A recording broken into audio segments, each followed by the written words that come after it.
नमस्कार. आम्ही पुस्तकप्रेमी दीपलक्ष्मी पतसंस्था यांच्या संयुक्त विद्यमाने आयोजित लेखक आपल्या भेटीला या कार्यक्रमामध्ये आज डॉक्टर सुलभा ब्रह्मनाळकर यांच्याशी आपण संवाद करणार आहोत. संवाद करणारे डॉक्टर मेधा क्षीरसागर, डॉक्टर स्वाती श्रोत्री आणि गौरी वैद्य.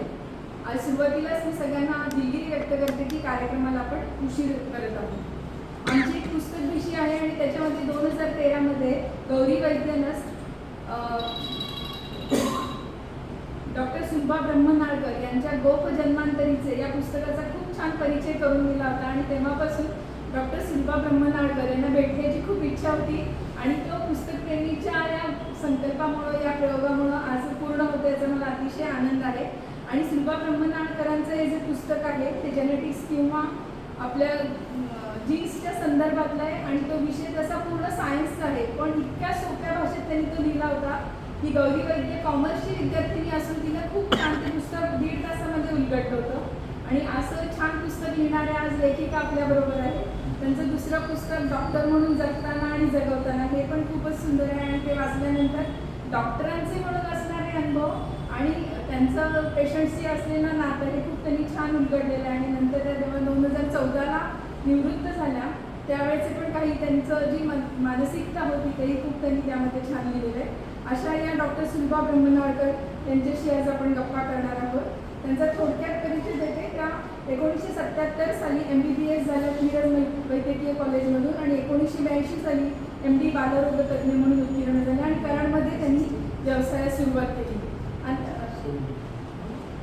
दिवाळी अंकांमध्ये त्यांचं विविध विषयांवरती लेखन झालेलं आहे.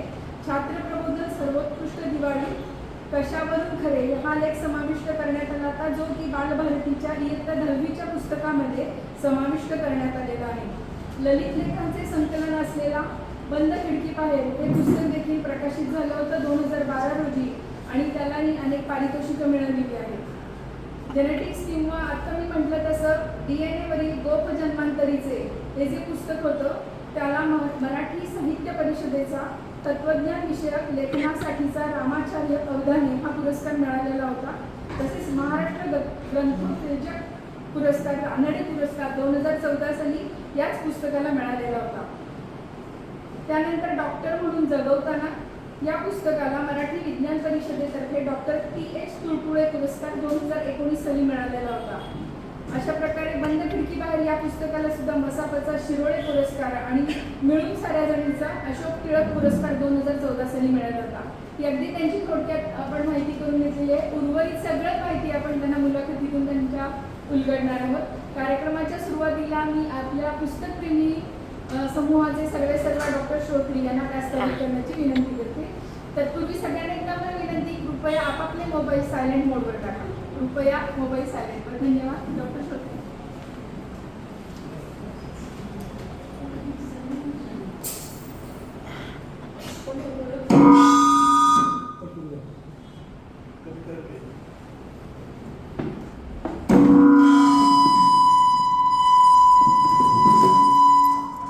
आम्ही पुस्तकप्रेमी आणि दीपलक्ष्मी पतसंस्था यांच्या संयुक्त विद्यमाने गेल्या 1.5-2 वर्षांमध्ये कार्यक्रमांची अक्षरशः मांदियाळी आपण करतो आहोत. आमच्या या समूहाची स्थापना साधारण 4.5 वर्षापूर्वी झाली. कोरोनाच्या वेळी संपत आला होता आणि त्यावेळेला असं डोक्यात होतं की विविध पुस्तकांचा परिचय करून देण्याच्या दृष्टीनं एक व्यासपीठ समांतर ऑनलाईन पद्धतीचं असतं. ऑनलाईन पद्धतीचं म्हणजे आपल्या सवडीनं आपण केव्हाही बघू शकतो, आपण जिथं आहोत तिथं बघू शकतो आणि आपल्या सवडीनं कधीही ते रिॲक्ट करू शकतो. आणि त्या प्रतिक्रिया ह्या सगळ्या उलटसुलट ज्या असतात त्या समोर आपण न आल्यामुळे फारशी भांडणं काय होणार नाही, अशा पद्धतीची ती कल्पना होती. अर्थात व्हॉट्सअपवर इतरही अनेक जे समूह असतात त्यातूनच प्रेरणा घेऊन अशी आम्ही सुरू करायचा प्रयत्न केला. आणि पहिल्या 2-3 महिन्यामध्ये असं लक्षात यायला लागलं की अनेक सदस्यांना ते जे वाचत असतात ते दुसऱ्या कोणाला तरी सांगावं असं वाटत असतं. त्याला असं कुठलं व्यासपीठ नव्हतं, ते आपल्या या आम्ही पुस्तकप्रेमी निमित्तानं उपलब्ध होतंय. सुरुवातीला आमची फक्त सातारा शहरापुरती ती कल्पना होती, मग ती सातारा जिल्ह्याची झाली. हळूहळू आता ती साताराची कुठला तरी बाजारात संबंध असला तरी तो साताराच्या संबंधामध्ये त्या व्यक्तीला घेतलं जातं. असं तर ते अमेरिकेपर्यंत सभासद आमचे झालेले आहेत. त्यानंतर असं लक्षात आलं की एखाद्या पुस्तकावरची कल्पना एखादा मांडली की मी हे पुस्तक वाचतोय आणि त्यामध्ये असं वेगळेपण आहे, तर त्याच्यावर जी उलटसुलट मतं यायला लागली, त्यामध्ये दुसरा कोणतरी विषय वेगळा घालायचं आणि तो प्रवाह ती चर्चा दुसरीकडे भरकटायला लागेल. मग याला कुठेतरी नियमबद्ध किंवा नियमात बसवलं पाहिजे. म्हणून आम्ही असं ठरवलं, आम्ही त्यावेळी 5-6 जण फक्त होतो, असं ठरवलं की आपण एक असा नियम करू की सकाळच्या वेळी ज्यानं पुस्तक परिचय एखादा नेमून अगोदर सांगितलेला पोस्ट करेल, त्या पुस्तकाच्या संदर्भात, त्या पुस्तकाच्या संबंधानं, त्या पुस्तकाच्या लेखकाच्या संबंधानं आपण साहित्यिक चर्चा ठराविक दुपारी 2 वाजेपर्यंत करू असं आम्ही ठरवलं. तोपर्यंत दुसरी कुठलीही पोस्ट त्यांनी टाकायची नाही.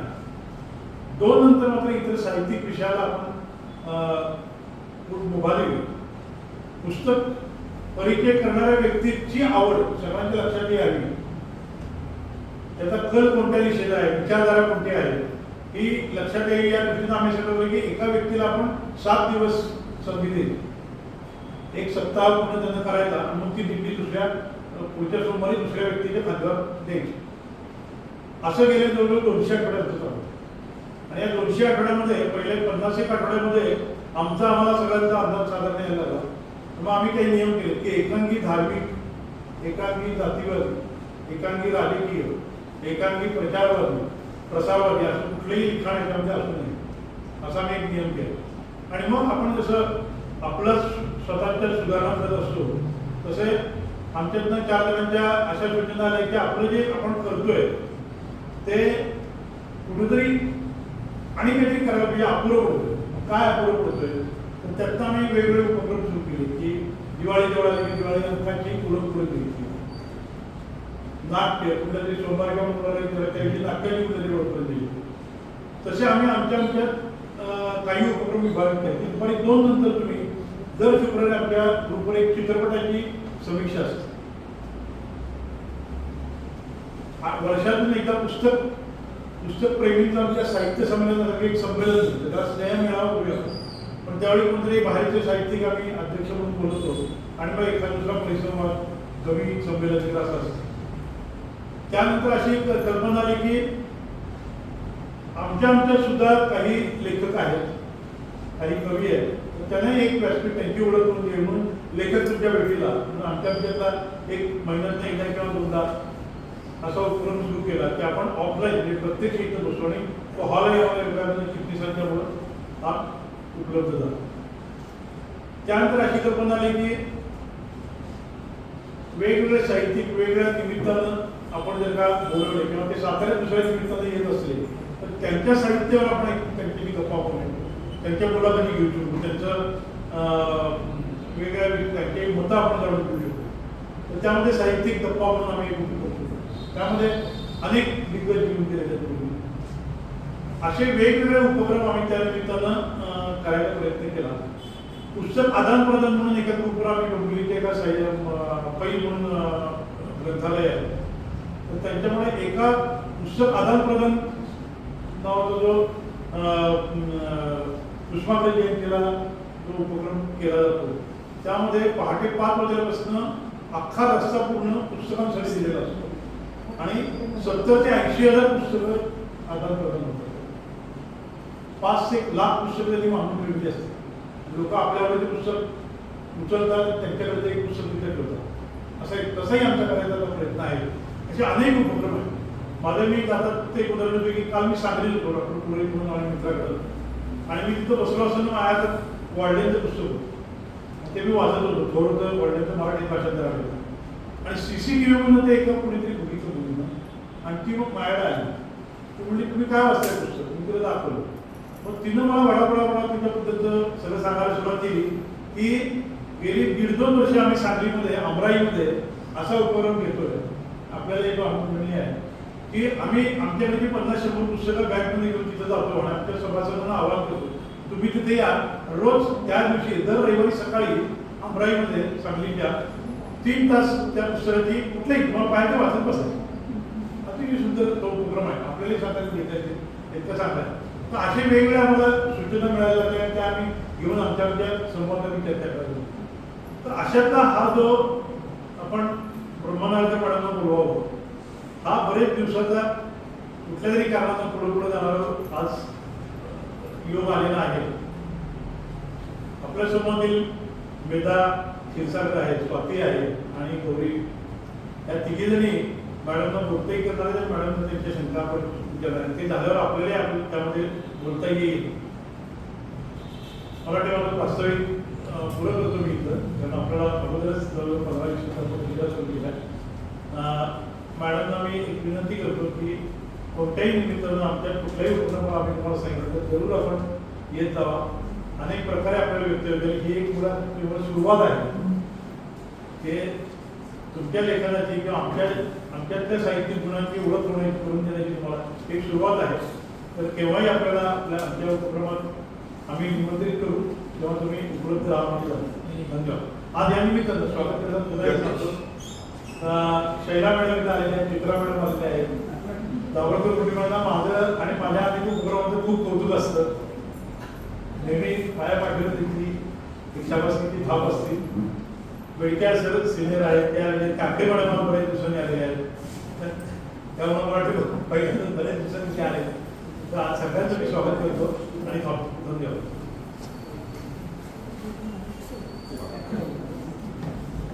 धन्यवाद श्रोत्री सर. आपण व्यक्त केलेले सगळे संकल्प लवकरात लवकर आपण पूर्ण करण्याचा प्रयत्न करूया.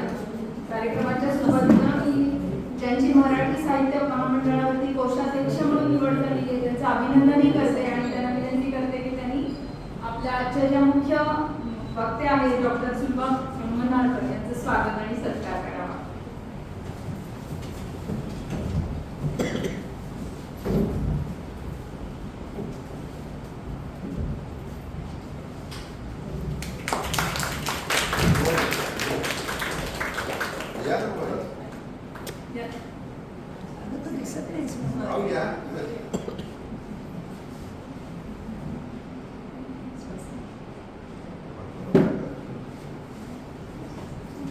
त्यानंतर डॉक्टर श्रोतींना विनंती करते की त्यांनी मेधा क्षीरसागर यांचं स्वागत करावं.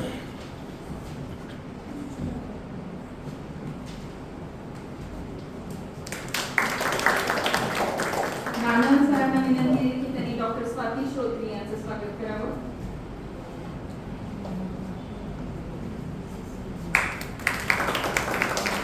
चिटणीस सरांना विनंती आहे की त्यांनी गौरी वैद्य यांचं स्वागत करावं.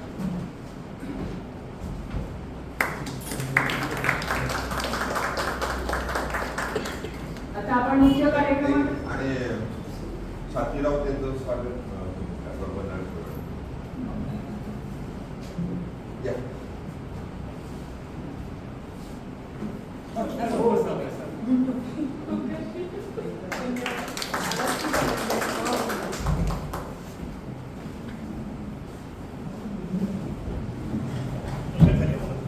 प्रेक्षक आणि आजचे वक्ते यांच्यामध्ये जास्त न थांबता मी विनंती करते आजच्या मुलाखतीच्या कार्यक्रमाला. तत्पूर्वी एक आजची विशेष गोष्ट सांगायची म्हणजे डॉक्टर मेधा क्षीरसागर ज्या प्रगल्भ विचारांच्या वक्त्या आणि बालरोगतज्ञ म्हणून त्यांनी आमच्या विनंतीला मान देऊन आवर्जून हो का एवढा चांगलं होतं मेहनतीचा अहवाल वाचक आणि लेखक असा मेळावा भरतो हो येते की मला आनंदच होईल म्हणून आमच्या विनंतीला लगेच मान दिला आणि त्या आल्या. त्यांची विशेष ओळख म्हणजे मुग्धा, ती माझ्या बरोबरीची, पण माझं माहेर कराड म्हणजे मी इथे येऊन कशी पोचले असं म्हणायचं झालं तर माझं माहेर कराड आणि आमच्या घराच्या इनामदारांच्या 4 पिढ्या ह्या ब्रह्मनारकर डॉक्टर दांपत्याचे पेशंट गुणाताही होते. माझे आजोबा, आजी, आई, बाबा, मी, आमचा छोटा शिवमला पण यांनीच पाहिले की ताई कुठे नाही आपण इथेच जायचं आणि इतक्या वर्षांचाही विश्वासाचा आणि प्रेमाचं जास्ती नाते. त्यामुळेच जास्ती आनंद वाटला की आज आपल्याला वेगळ्या पद्धतीने यांच्याशी संवाद साधता येणार आहे.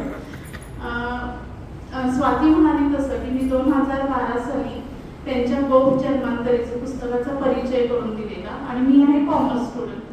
माझ्या काही कन्सेप्टही त्याच्यातल्या समजायच्या नाहीत, काही नाही, पण वाचून स्वाती म्हणली ना मला विश्वास वाटतो की आपल्याला जमेल करूच या. आणि त्याप्रमाणे केलं. आणि मग त्यावेळी मला जाणवलं त्यांचं एक वैशिष्ट्य की मला पण लहानपणापासून वाटतच होतं की आपल्यातल्या बऱ्याच जणांना वाटतं की हो मी कुठून आलो, कसं आलो, कुठून गेलो, पण त्याचा पाठपुरावा एवढा नाही केला जात बऱ्याच जणांकडून. किंवा त्याच्यावरची माहिती मिळवा, पुस्तकं वाचा, किंवा मग त्याच्यातलं हे मला हे माहिती आहे ना सगळं, आता हे सगळं ज्ञान मी मिळवते. तर काकूंनी ते पुस्तक रूपाने सगळ्यांना सांगायचा प्रयत्न केला.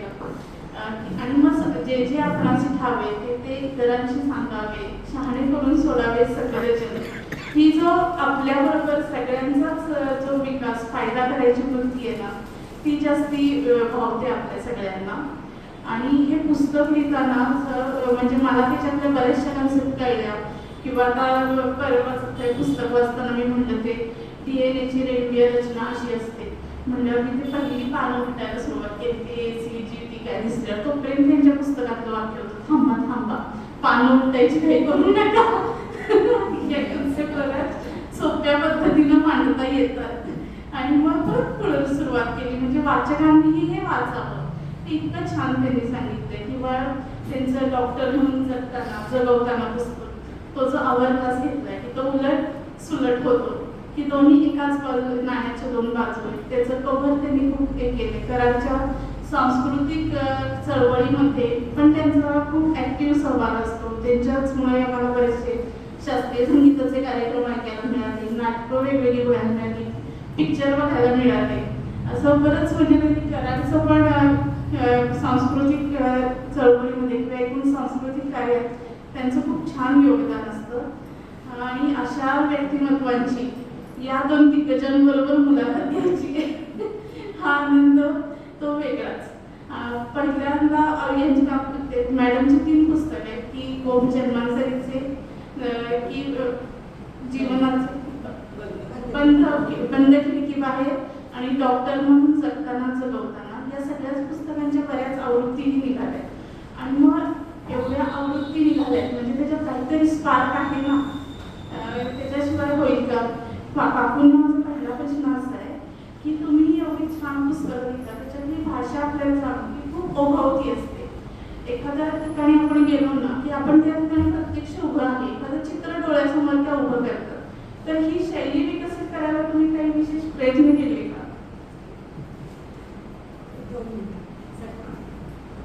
सगळ्यात प्रथम मी तुम्हा सगळ्यांचे आभार मानते. तुम्ही हा फार उत्तम कार्यक्रम सुरू केलेला आहे. कारण मी शब्दप्रेमी आहे.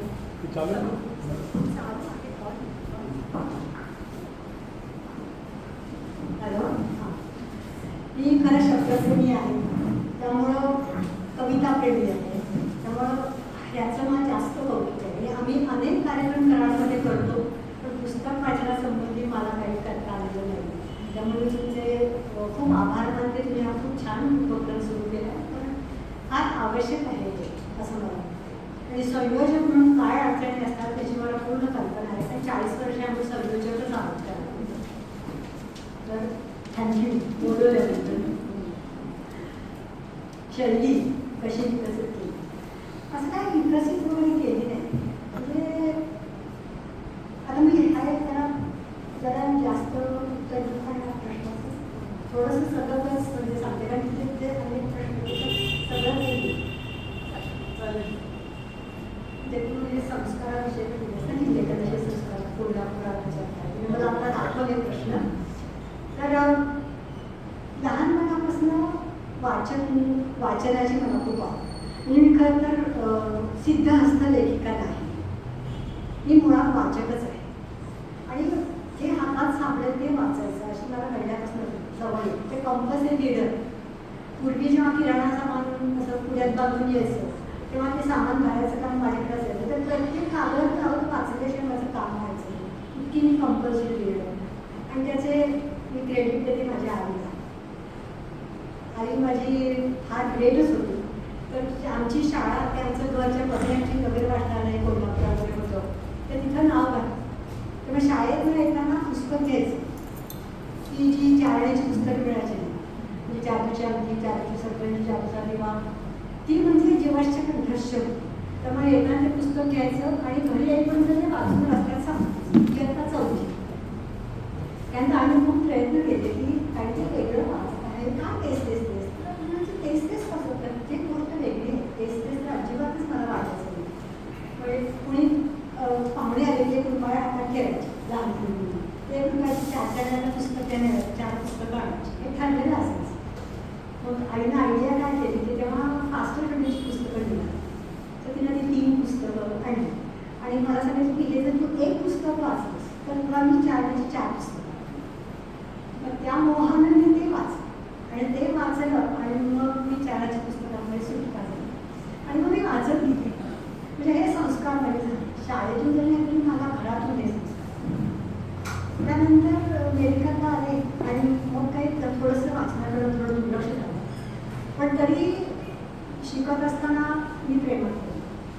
आणि त्यावेळेला आमचं कोर्टिंग चालू असताना सुद्धा आम्ही पुस्तकाविषयी बोलायचो. म्हणजे अजयला सुद्धा पुस्तकं वाचनाची, कवितेची थोडीफार आणि मुख्यतः शास्त्रीय संगीताची खूप आवड होती. तो आमच्याकडला कॉमन दुवा होता. म्हणजे कुणाला पडणार नाही, पण आम्ही तासनतास खानोलकर, जीएनच्या कथा आणि असंच वाचत होतो. त्यामुळे त्याचा तसा संपर्क सुटला नाही. नंतर आम्ही कराडमध्ये आल्यानंतर कोणीही आमच्या ओळखीचं नाही, एकही माणूस आमच्या ओळखीचं नव्हतं. एक बॅग घेऊन आम्ही गावाकडे एसटी स्टँडवर उतरलो, तांब्यातून कृष्णास्त्र जॉईन झालो. पण डोहकार श्रीनिवास विनायक कुलकर्णी कराडला राहतात हे आम्ही ऐकून माहीत होतं आणि डोह हे आमचं खूप आवडतं पुस्तक होतं. कारण फोन बिन काही नव्हते, तेव्हा पत्ता त्यांचा शोधत मी त्यांच्याकडे गेलो. ते इतके ग्रेट की त्यांनी त्या दिवशी इतके आमच्याशी छान बोलले. एवढा मोठा माणूस, पण आम्ही तेव्हा अगदी काहीच नव्हतं, पण खूप ते आमच्याशी छान बोलले. त्या दिवशी त्यांच्याकडे आम्ही वांग्याची भाजी भाकरी खाऊनच नाही. आणि त्यांच्याकडे आमच्या एका पिढीचं अंतर ॲक्च्युली, पण ते आमची छान मैत्री झाली, खूपच घट्ट मैत्री झाली. तर त्यांनी प्रकाश संतांची ओळख केली. प्रकाश संत आणि मिसेस संत म्हणजे लहानसुद्धा ते होतो, ते दोघंही फार मोठे कलावंत, जे नुसते लेखकच नाही, ते सर्वात मोठे कलावंतच. आणि त्यांच्या घराजवळच आम्ही नंतर भाडं घेतल्यामुळं त्यांच्याकडे आमचं सहज जाणं येणं सुरू झालं. मला सांगत अभिमान वाटेल की त्यांच्या ज्या कथा आहेत लपवांच्या, ते कथा लिहून झाली की त्यांचा फोन द्यायचा, डॉक्टर वेळेत मला आठवलं जेवण करून आम्ही जायचो त्यांच्याकडे आणि ते त्यांची कथा पहिले श्रोते आम्ही वाचून दाखवायचे. म्हणजे इतके आमच्या त्यांचे संस्कार आहेत की ते कसं उचललं गेलं, काय उचललं गेलं मला सांगता येणार नाही. पण नुसतं लेखनच नाही, एकूणच जीवनाकडे बघण्याचा दृष्टिकोन, म्हणजे कला ही किती महत्त्वाची आहे आणि कसं आपण आपल्या आयुष्यात सौंदर्य आणू शकतो. म्हणजे आपण जे उपभोगात आपलं श्रम वेळ पैसे खर्च करतो त्याशी तुम्ही अनुभवात आपण त्याची इन्व्हेस्ट केली तर आपल्याला किती कायमस्वरूपी आनंद मिळतो हे आम्ही त्यांच्याकडून शिकतो. एकच आपण उदाहरण सांगतो, हा लांबड पाठत नाही, तर एकच उदाहरण सांगते. त्या दिवशी त्यांचा फोन आला की आज या रात्री जेवणाला, सरप्राईज आम्हाला काहीच नाही, आम्ही गेलो. तर त्यांनी आम्हाला 3ऱ्या मजल्यावर बोलतो. तर रात्र होती, अंधार, तेव्हा त्या घराचं लांब होतं, आसपास काही दिवे घरं काहीच नव्हती. आणि त्यांनी ब्रह्मकमळाची कुंडी 3 मजल्यावरती उचलून आणली होती आणि त्या पॅरापीटवर ठेवली आणि पाठीमागं सगळं काळी बॅग समोरच्या पुढच्या.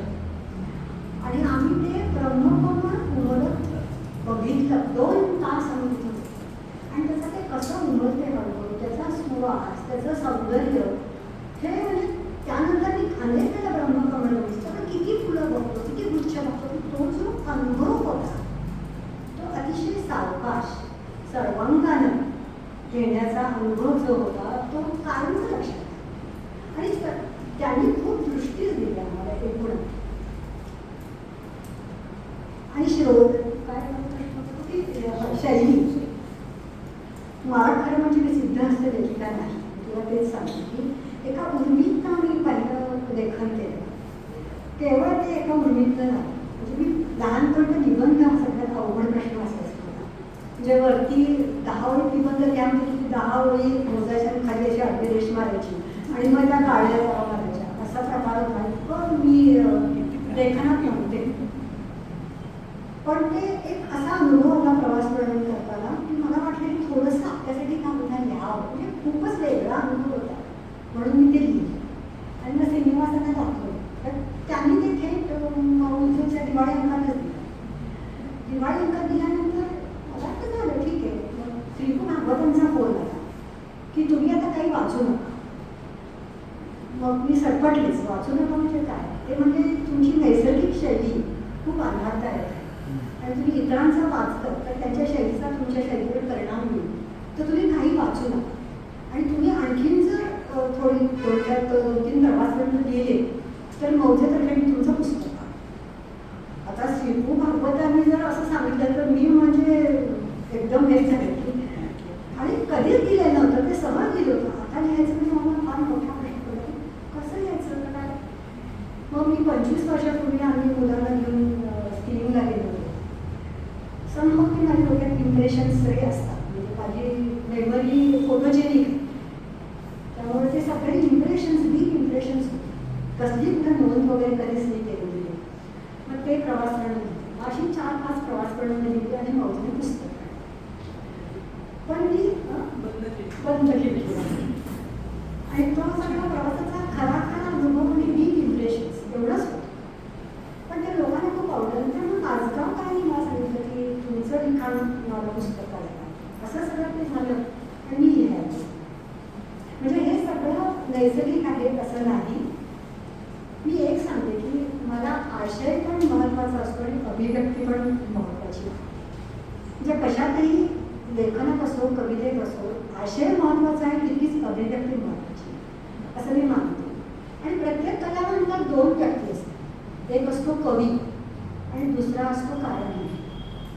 कवी जन्मजात असतो पण कारागीर घडवायला लागतात आणि त्यासाठी खूप साधना करायला लागते. तर तुम्ही कुठलीही कला घ्या, त्या साधनेशिवाय होत.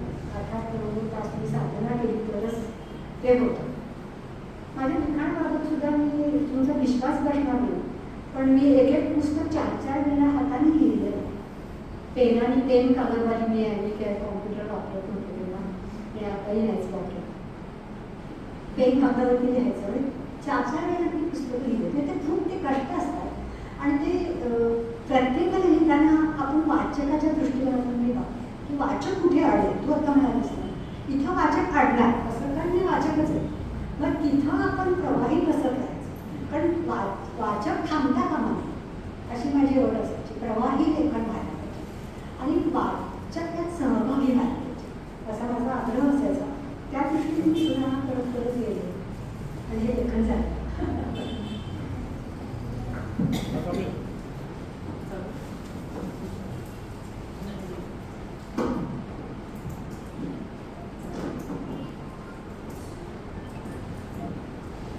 खूपच छान उत्तर आणि मला त्यातला सगळ्यात जास्त आवडलेला भाग म्हणजे आपण इन्व्हेस्ट कशात करायचं, तर अनुभूतीमध्ये करणं हे जास्त अनुभव अनुभव घ्यायचे वेगवेगळे, पण ते लक्षात भौतिक त्याच्या मागे न जाता आपल्याला समृद्ध करणारे खरं तर अनुभवच जास्त. आणि भौतिक तर गरजेची आहे एका मर्यादेपर्यंत, पण त्याच्या पुढं आपल्या कामगिरीला ते अनुभव असतात. तर तुम्ही आता असं म्हणालात की श्रीपू भागवतांनी तुम्हाला सांगितलं की तुम्ही वाचू नका.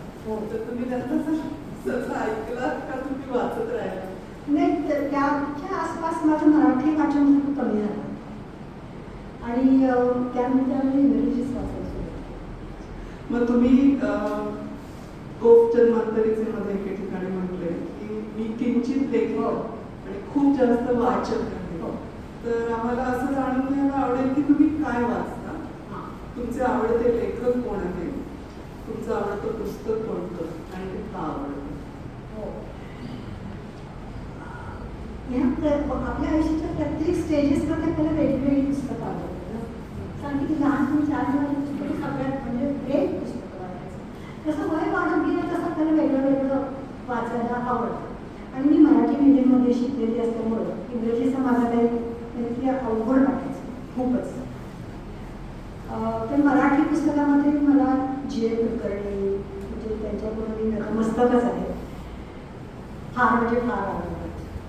ते गोप्रप्रधानांचं एक वाक्य आहे की जे मी तत्वज्ञानाला देहधारी देतो. आणि हे इतकं खरं आहे की फार सुंदर की त्यांच्यापुढे मला कोणी सांगत नाही.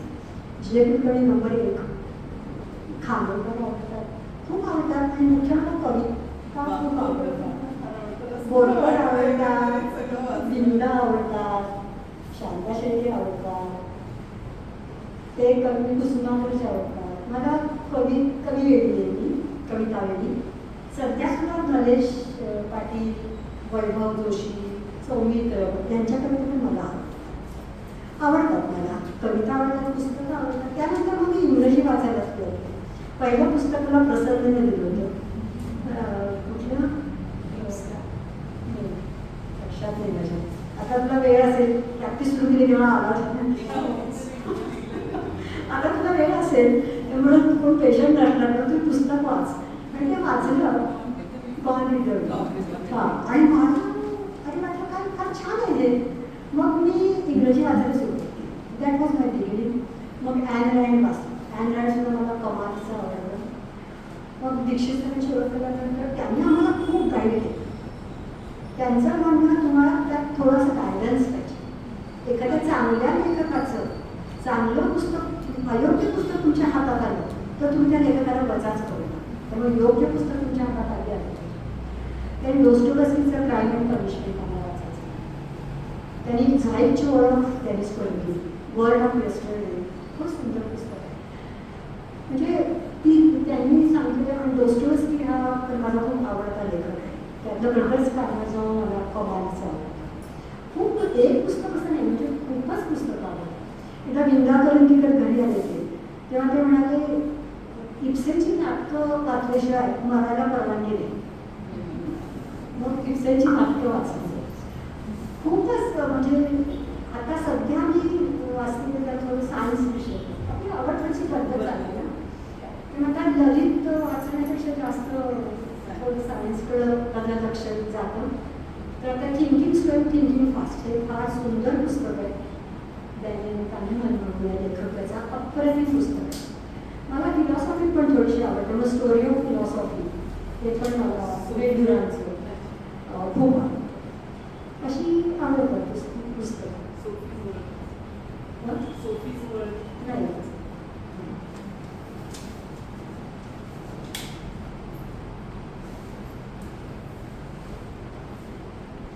आमचा एक प्रश्न तुम्ही बघितला कुठला कोल्हापूर आणि कराडला तुम्ही काय हां तसं तू केलं. कोल्हापूरमध्ये शाळेची पुस्तकं कॉलेजला माईकमध्ये रेकॉर्डिंग चालू आहे. कॉलेजमध्ये असताना रेकॉर्डिंग खानोलकर हे सगळे मराठी ललित आणि नंतर मग इंग्रजी बेस केली. त्याचा पुढचा थोडासा भाग त्या प्रश्नाचा म्हणजे मला असं वाटते की एवढं शिक्षण झाल्यानंतर कराडसारख्या ठिकाणी थांबावं आणि पुणे मुंबईसारख्या ठिकाणी जाऊ नये असा का निर्णय घेतला तुम्ही? असा निर्णय घेतला म्हणजे आधी माझं सगळं आयुष्य प्रवाह तरी त्याप्रमाणे म्हणजे हल्लीची मुलं अशी ठरवतात ना की मी अमुक करणार, मग मी तमुक करणार, मग मी ह्या देशात करणार, असं काहीही आम्हाला पाहिजे. काही म्हणजे मी तर मंदच होते. फक्त केवळ शाळेत मार्क मिळत गेले, स्कॉलरशिप मिळत गेल्या आणि 12वीला मला मार्क पडले. मी मार्क मला पडायचेच, काय नसतायचे. फारशी प्रश्न न पडता पडायचे. 12वीला मार्क पडले. मार्क पडल्यानंतर मेडिकलला जायचं असतं. ते त्याला पद्धत होती, मग मी मेडिकलला. त्यानंतर सुद्धा पिडियाट्रिशियन काय झाले असे लोक प्रश्न विचारतात. तर मला मुलं आवडतात म्हणून मी झाले असं म्हणायला मला आवडलं असतं, पण तसं नाही.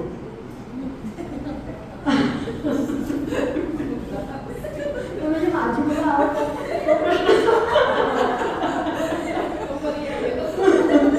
पण एकूण मला अशी म्हणजे मुलं वगैरे इतरांची मुलं ठीक आहे म्हणजे, पण असं त्याची डॉक्टर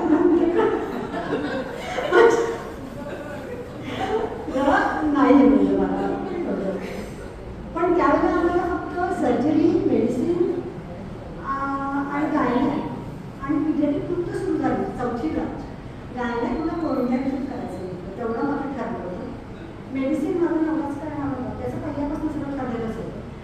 आणि सर्जरी मला आवडलं नसतं करायला, पण त्याला इन्व्हेस्टमेंट करायला आमच्याकडे खरंच आणि अत्यंत दोघेंचं मध्यम करतात ते.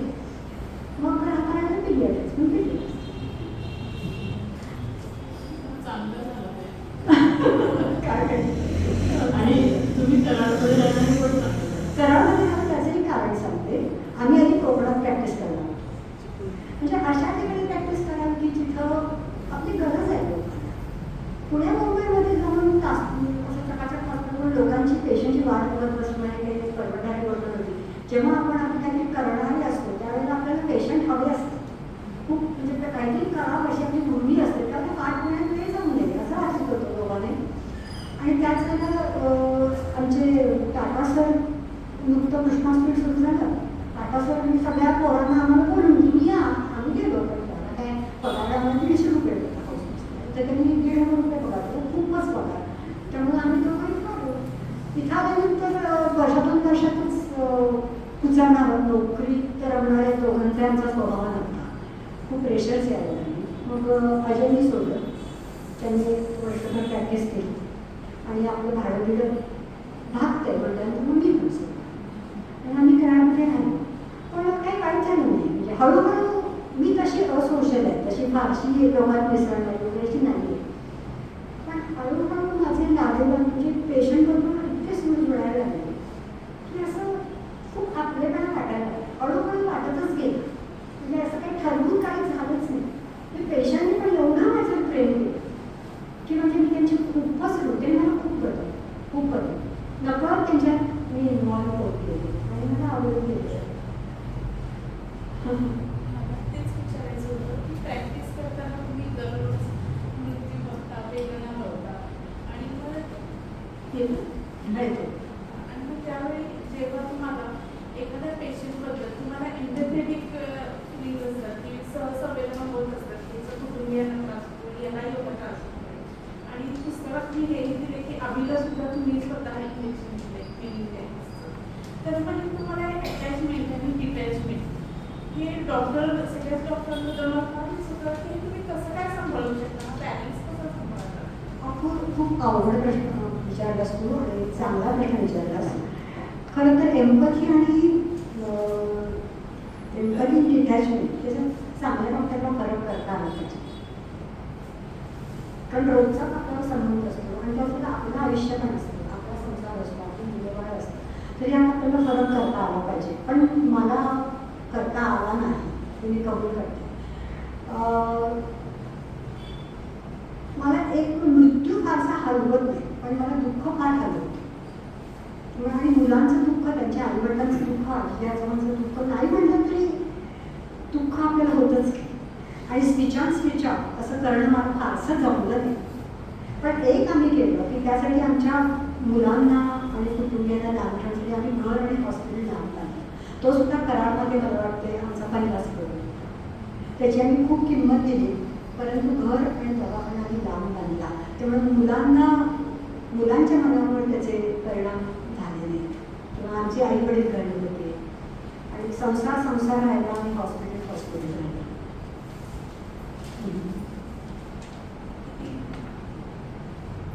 तुम्ही मग अशी सांगितलं की बॉक्समध्ये तुम्ही कशी सुरुवात केली आहे, तर म्हणजे लिहावं आपण असं तुम्हाला कुठल्या क्षणी असं वाटतं की आता आपण लिहायला पाहिजे काहीतरी आपले जे अनुभव आहेत ते. तो म्हणजे पॉईंटच होता. आम्ही ऑस्ट्रेलियाला गेलो होतो, त्याच्यातली आमच्याकडे म्हणजे हे सगळ्यांना खूप क्रेडिट माझ्या नवऱ्याला देते, अजयला देते. आम्ही कुठेही जाणार असतो तर तो सगळी माहिती काढायचा. झायची पुस्तकं आम्ही वर्ल्ड ऑफ यस्टरडे वाचून आम्ही ऑस्ट्रेलियाचं ठरवलं.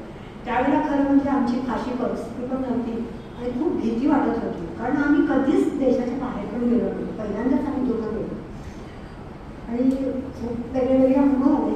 पण गेलो, राहिलो आणि ऑस्ट्रेलियाच्या एका छोट्याशा खेडेगावात गेले आणि ते सगळं वातावरण पहिल्यांदाच मी अनुभवलं. आता त्याचं काही वाटत नाही, आता सगळेजण जातात किंवा विशेष केलं, पण त्यावेळेला भारत आणि इथे खूप फरक होता. आणि तो जो अनुभव होता ते टुंडा छोटंसं गाव, विरळ लोकवस्ती, कुठंही आयसोर असं एकही छोट्या कोथळ्या ठिकाणी इतकं सौंदर्याने उभ्या केलेलं. त्यांची जुनी पारंपरिक वेशभूषा, मोझार्टचं संगीत हे सगळं खूप वेगळा अनुभव होता. तर मी म्हणतो आपल्यासाठी तरी आपण थोडंसं लिहा म्हणजे केव्हा तरी आपल्याला तरी आपण विसरतो ना ते, तर वाचलं तर आपल्याला ते सगळं पुन्हा एकदा अनुभव येईल असं म्हणून मी ते तिथं बसूनच नाही, सगळं नाही पण तिथं मी सुरुवात तरी केली. तर मग घरी आल्यानंतर बोलतो. आणि मग तुम्हाला कुठल्या विषयांवर लिहायला जास्त आवडतं, म्हणजे अनुभव घेतलेले मांडायला आवडतात? तर जसं गोपचं आहे की आपल्या या सगळ्या संकल्पना जरा सोप्या भाषेत सगळ्यांना समजाव्यात म्हणून तुम्ही त्या मांडता. असा हेतू कुठल्याच त्याच्यात ठेवला नाही. म्हणजे पहिलं झालं ते एका उर्मीतनंच लिहिलं प्रवास करून आहे की एका उर्मीतनं हे सगळं नवीन आहे तो माझा अनुभव म्हणून मी ते लिहिलं. आणि श्रीपू बाबा म्हणाले म्हणून मी ते सगळं तर मी काय लिहिलं नसतं पण ते लिहिलं. मोठच्या वेळा झालं की म्हणजे सगळ्यांनाच प्रश्न पडलेलेच असतात की आता म्हणाले तसं, तर मला ते वाचनातनं ते सगळं हळू समजलं. आणि मला ते प्रश्न एवढे पडायचे, मला त्याचा इतका त्रास व्हायचा की म्हणजे शास्त्रीय मैफिलीत कसं मागं सगळं कंगोरा असतो तसं माझ्या मनात सतत ते प्रश्न असायचे आणि मला सगळं जगणंच निरर्थक वाटायचं. म्हणजे मी कटपुतळी आहे, somebody is using me, somebody is moving me, मी म्हणून कोण आहे असं मला खूप त्रास, खूप म्हणजे खूप वाचला. आणि ते मला जेव्हा समजलं मी झपाटल्यासारखं उत्क्रांतीमध्ये जेव्हा 20-25 पुस्तकं असतील मी सगळे वाचून काढले, सगळं समजावून घेतलं आणि मला खूप आनंद झाला. खूप म्हणजे खूप आनंद, एवढा आनंद मला आयुष्यात कधीच झाला नाही. एवढा आनंद झाला मला सगळं समजलं तेव्हा. मग मला वाटतं की अरे या लोकांना पण हे सगळं समजावून सांगलं. तर विशेषतः माझी आई माझी खरंच खूप जवळची मैत्रीण आहे आणि तिचा स्वभाव खूप माझ्यासारखा होता. पण तिच्यावरती वेगळे संस्कार झाले म्हणा किंवा ती अशी बदलण्याच्या परिस्थितीत नव्हती म्हणा, पण तिच्यासाठी तिला समजावून सांगण्यासाठी जास्त स्पष्ट करते मला लिहावंच लागतं. आणि तिसरं पुस्तक हे मात्र मला असं वाटलं रिटायर होताना की हे काही बरोबर नाही, असं तोडून नाही आपण टाकू शकतो. त्या सगळ्यांची आपल्याला दोन मान्य करायला पाहिजे म्हणून मी त्या सगळ्या गोष्टी लिहिल्या. त्या गोष्टीला सुद्धा त्याच्यावर असेलच केलं प्रश्न करायची माहिती मी आधीच तुम्हाला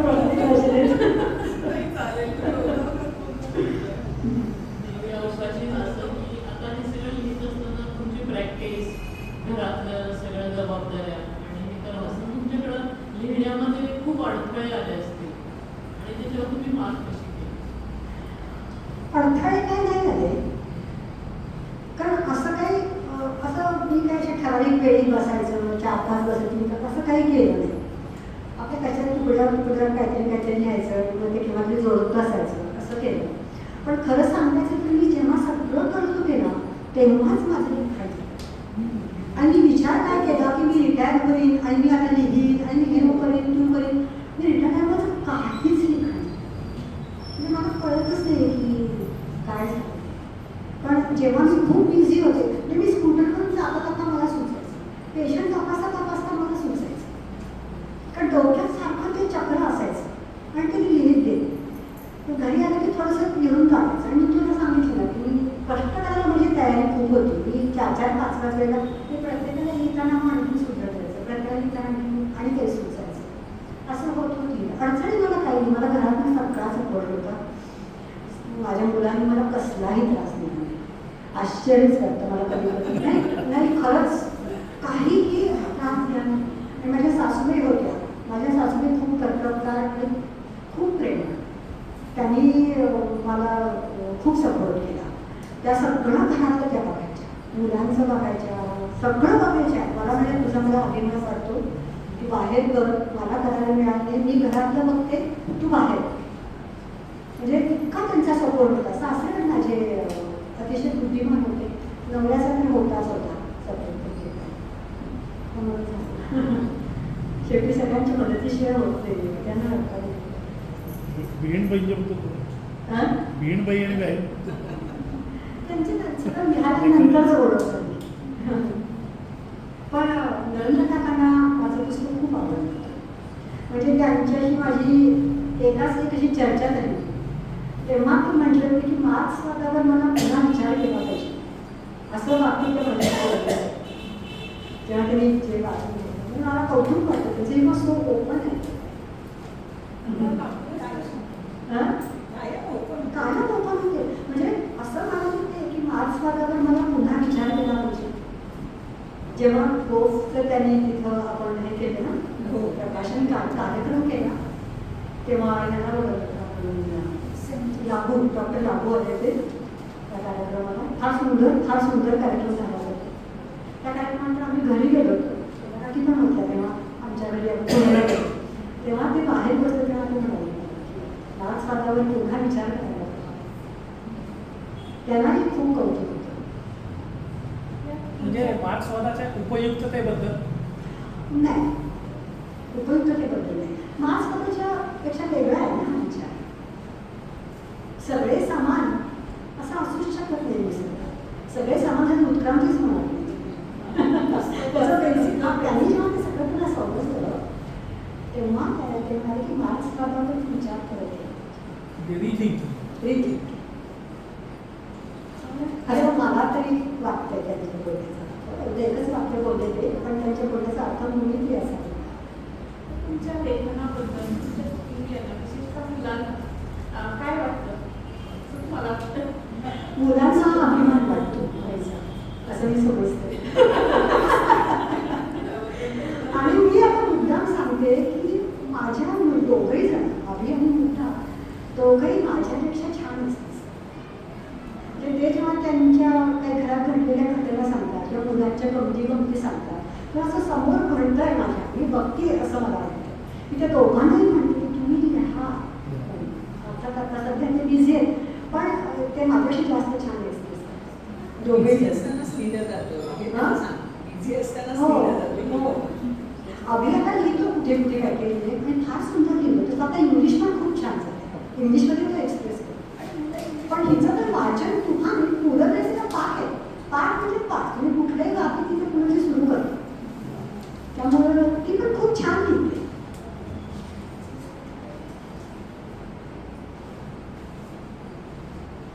विज्ञान आणि अंधविश्वास किंवा जुन्या संकल्पना ज्यांच्यावर अजूनही लोकांचा विश्वास नाही त्यांच्यातला संघर्ष हा सतत चालूच असतो. तुमच्या लेखनातून तुम्ही विज्ञानाच्या कसोटीवर उतरणाऱ्या गोष्टींवरच विश्वास ठेवायला पाहिजे याबद्दल किती आग्रही आहात ते दिसतं. लोकांनी वैज्ञानिक दृष्टिकोन स्वीकारायला पाहिजे यासाठी आपण काय करू शकतो काय प्रयत्न व्हायला हवे. मी येईल त्या पेशंटला सांगत असते मुलांना सांगते त्या निमित्ताने सांगत असते.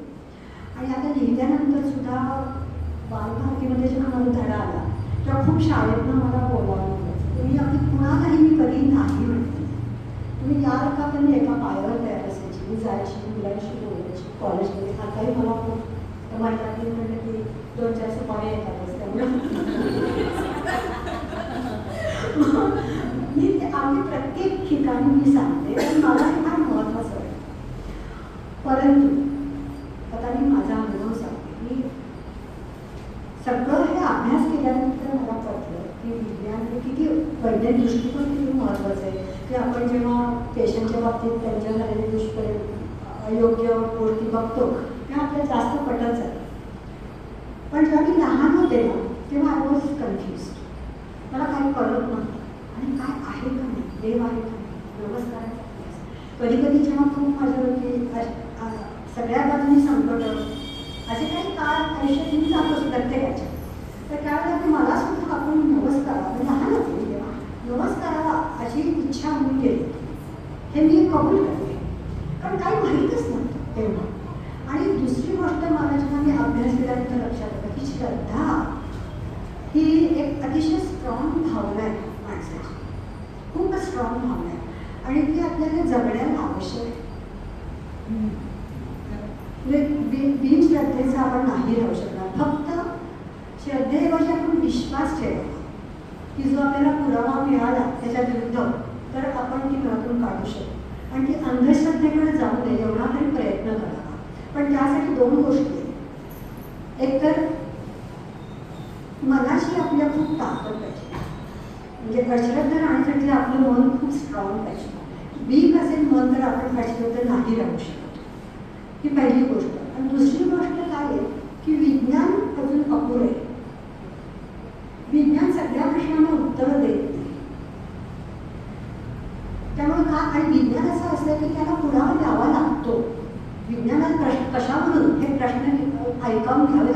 श्रद्धेला काही प्रश्नच नसतो. कशावरून हा प्रश्न नसतो, श्रद्धेला काही प्रूव्ह करायचं नसतं, काहीच नसतं. पण विज्ञानाला तुम्हाला प्रूव्ह करावं लागतं आणि विज्ञान अजून अपूर्ण आहे. पण इथं मी आईन्स्टाईनचं एक वाक्य सांगते की आईन्स्टाईन असं म्हटलंय की एवढ्या प्रदीर्घ आयुष्यात मला एक गोष्ट नीटच कळली की वास्तव जगाच्या मनाने आपलं शास्त्रीय ज्ञान हे खूप अपुरं आहे आणि अगदी बाल्यावस्थेतच आहे. परंतु तरीही आपल्याकडं असलेल्या गोष्टींपैकी ही एक अतिशय मूल्यवान गोष्ट आहे. हे आपण लक्षात ठेवलं पाहिजे. त्यामुळे विथ ऑल इट्स लिमिटेशन्स आपण त्याची कास धरावी आणि मुलांच्यावर संस्कार करताना तरी लहानपणापासूनच ते संस्कार करावे तर निदान थोडाफार फरक पडू शकेल हळूहळू असं मला वाटतं. आणि लेख आता येतात, आता खूप जागृती होती, जसं सायन्स वाटतं तसं मुलंही आता ऐकवतात घरी आपल्याला आणि आता थोडंफार बदल पण थोडा आपण वेळ तर दिलाच पाहिजे. श्रद्धा अशी इतक्या लवकर जाणं शक्यच शक्यच. आता आपण म्हणतो की दोन्ही टोकाला गेले, श्रद्धा आणि अंधश्रद्धा हे खूप टोकाला नाही नाही नाही नाही असं काही नाही आहे. श्रद्धा आणि अंधश्रद्धा टोका, अंधश्रद्धा नक्की कमी झाली आणि श्रद्धा सुद्धा टोकाला जात नाही. ते थोडंसं रिॲक्शनरी काही गोष्टी आहेत पण आपण ते समजून घेतलं पाहिजे. पण त्यांच्या काय आहे त्यांच्या गल्लीत जाऊनच आपल्याला त्याला सांगायला पाहिजे. त्यांच्याशी विरोध करून आपण त्यांना काही सांगू शकतो. श्रद्धा ही त्यांच्या दृष्टीनं अतिशय मूल्यवान आहे. ती जर आपण नाकारली तर आपल्याशी संवादच बरोबर. तुम्हाला जर संवाद चालू ठेवायचा असेल तर त्यांच्या गल्लीत जाऊनच त्यांच्याशी श्रद्धेचं महत्त्व आपण मान्य केलं पाहिजे आणि अंधश्रद्धा कमी वाईट आहे एवढं फक्त त्यांना सांगितलं पाहिजे असं मला वाटतं. तुम्ही श्रद्धाच मार्ग ठेवू नका असं म्हटलं तर ते आपल्यापासून लांब जाते आणि त्याचा काहीच उपयोग नाही वाटत. योग्यच नाही काय असं योग्यच नाही. तेव्हा ते कंट्रोल आणि ते कधी ते अंधश्रद्धेकडे वाढू शकतं हे आपण लक्षात ठेवायचं. त्याच दृष्टीने त्यांना जागरूक करायचं तर आपण अंधश्रद्धा खूप कमी झाली खूप असं मला वाटतं. नाही हे बघ अशी काय आहे आता मीडियामुळं एक घटना घडली की सगळीकडे ती पसरते. पूर्वी मीडिया नव्हता पण गावोगावी हे होत होते. आता एवढं होत नाही. आता रेबीजवरती तुम्हाला झाकल्याचं औषध देत नाही होतं. कावीडवरती आता खूप म्हणजे देत असतं पण खूप कमी झाले खूप कमी झाले.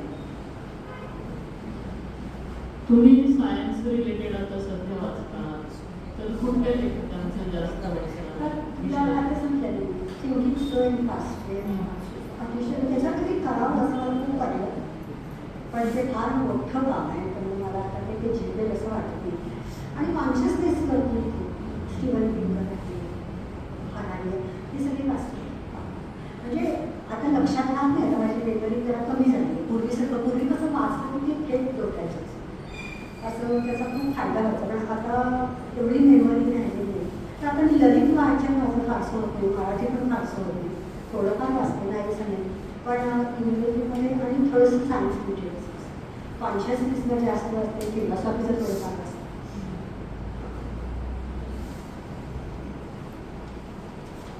लेखन आणि वाचन सोडून अजून काय खूप काय शास्त्रीय संगीत तर होतं करते कारण मला नवरात्रातच बुद्धीलाच असतो त्यामुळे आमच्याकडे कायमच कॅसेट्स म्हणजे चालू असते. नंतर नाटकं पाहते. आम्ही स्वतः अभिरुची संस्था चालवते. ही अभिरुची संस्था आम्ही कराडमध्ये आल्या सुरू आणि तो अक्षरशः एक खांब म्हणजे त्याच्या एकटाच पडतो तो पडतो म्हणून त्याच्यामागून मी करते. शास्त्रीय संगीताचे कार्यक्रम आम्ही जवळजवळ 40-50 तरी केले. जवळजवळ 5-10 कार्यक्रम आम्ही घरी म्हणजे वाल्मी राजकर वंदुषा कुलकर्णी मंजिरी असणारे मुकुल शिवपुत्र धाडस करून ते त्याचं आणखी रोहिणी गुप्ता हे सगळे आम्ही घरी केले आणि बाहेर आम्ही सगळे कुठलाही मोठा करतो म्हणजे हरिप्रसाद चौरस्त्यापासून किशोरी आंबेडकर विश्वमोहन तुम्ही म्हणाल ते आम्ही त्या सगळ्यांची 40-50 शास्त्रीय कार्यक्रम केले एकट्याने जे आपल्या खर्च सुद्धा करून सगळे लोक आमच्या घरी यायचे, घरी उतरायचे. त्यामुळं 2-3 दिवस त्यांच्याबरोबर गप्पा. आणि फार मोठी माणसं, फार मोठी, आणि ते खरी मोठी माणसं ना खरंच मोठी असतात. ते सर्वांना मोठी, अत्यंत नम्र, म्हणजे फार आम्हाला तो अनुभव तो एक छान आला. नंतर आमच्या घरी श्रीनिवास कुलकर्णी, प्रकाश संतर, नंतर मी लिहायला लागल्यामुळे म्हणा सगळे लेखक होऊन गेले. म्हणजे आमच्या साहित्य संमेलन झालं कराडला, आठवतं तुम्हाला? महाबळेश्वरला कराडलाच झालं साहित्य. त्याला श्रीपू भागवत 4-5 दिवस राहायला आले. हां, तेव्हा सानिया आल्या होत्या राहायला, वासंती मुजुमदार आल्या होत्या, इंदा करंदीकर येऊन गेले, शांता शेट्टी येऊन गेला. तो तर अनुभव तू होतीस का? इतक्या भारी त्या बाई, म्हणजे इतकी नम्र, एवढी मोठी बाई, एवढ्या नम्र. आमच्या घरी आल्या, एका घरगुती बाईसारखं राहिल्या, छान. आणि झाल्यानंतर म्हणल्या माझ्या कविता वाचून दाखवू. म्हणजे इतकं आपण कसं सांगू त्याला कविता वाचून दाखवून, त्यांनी इतक्या छान कविता वाचून दाखवल्या त्यांच्या स्वतःच्या. मग म्हणाले मला शंकरा कुमारांचा ऐकायचा.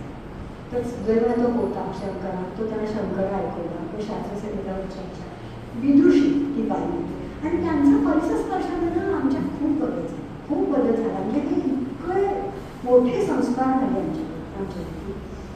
त्यानंतर नाटकं, मी स्वतःच्या पुढावर घेऊन मला नाटकं बघायला खूप आवडतं. तर आमच्याकडे नाटकंच येते कराडमध्ये, गाव छोटं, त्याला प्रेक्षक नाही.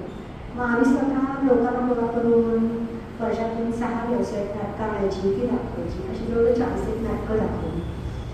त्यानंतर फिल्म क्लब सुरू केला. तो फिल्म क्लब आज एक आमचा फिल्म क्लबचा पहिला दिवस आहे, या वर्षीचा चालू आहे. तर दरवर्षी आम्ही दर महिन्याला एक फिल्म अशी दाखवतो. आणि त्याच्यावर चर्चा असते, बोलणं असतं. तुम्ही आता जसं सांगितलं वाचनामध्ये तसं हे सगळं चालू असतं. घरात शेवटी संसार आहेच की. माझे आता वडील 98 वर्षाचे ते असतात, आणि माझे सासू सासरे, त्यांची आता पुन्हा आई, हे सगळं नातवंड, असं सगळं संसार थोडाफार केला, जो केलाच नव्हता मी. आणि आता मी करते, थोडीशी बागकाम करते, फार नाही पण छोटीशी मला छान करते. मला घर खूप छान करायला, स्वच्छ, सुंदर, नीटनेटकं, ह्याची मला खूप आवड आहे. आणि ते मला खूप आवडतं. शिवणकाम मला आवडतं, मी शिवते, विणकाम भरतकाम आवडते. शाळेचे ड्रेस वगैरे मी शिवलेले, माझ्या लग्नातलं ब्लाऊज मी घरी शिवलेले, असं मला आवडतं. मला असं म्हणजे असं काही स्ट्रक्चरल ॲक्टिव्हिटी काय. आता मी सध्या एक नवीन सुरू केले ते डायट कन्सल्टंट करतात थोडंफार, त्याच्यामुळे मी अभ्यास करते. मला अभ्यास करायला आवडतो मला, आणि जितका विषय अवघड तितकं मला जास्त आवडतं. डायट हा इतका अवघड विषय, त्याच्यावर मी वाचते आणि आता कन्सल्टेशन करतो. पण असं स्ट्रक्चर्ड काही नाही करते. तुमच्या डाएटबद्दल बरंच ऐकलेलं आहे. नाही गं, तसं काही त्याच्यात फायनल अजून शेवटचं उत्तर सापडलेलं नाही आहे. उत्तर जरी सापडलं नसतं तरी सगळ्यांना मार्गदर्शन पर एखादं पुस्तक येईल अशी अपेक्षा ठेवू. अशी इच्छा आहे माझी, इच्छा आहे, पण आता जमलेलं नाही. लेखनिक ठेव. नाही सुचायला पाहिजे ते. नाही ते काय आहे तर लेखनिक ठेवून होते.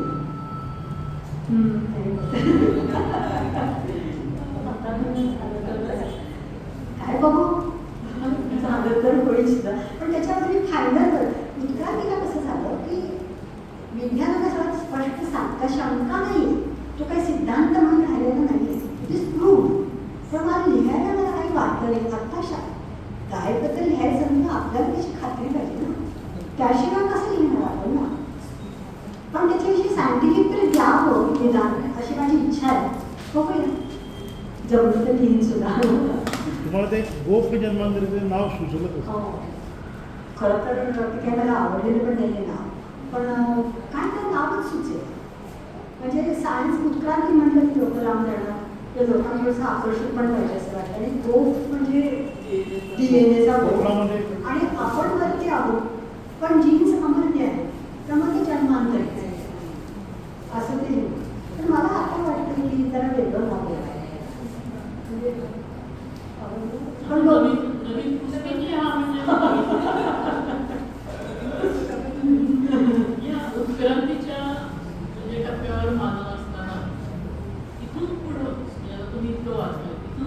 त्यामध्ये काय उत्क्रांती होईल असं वाटतंय.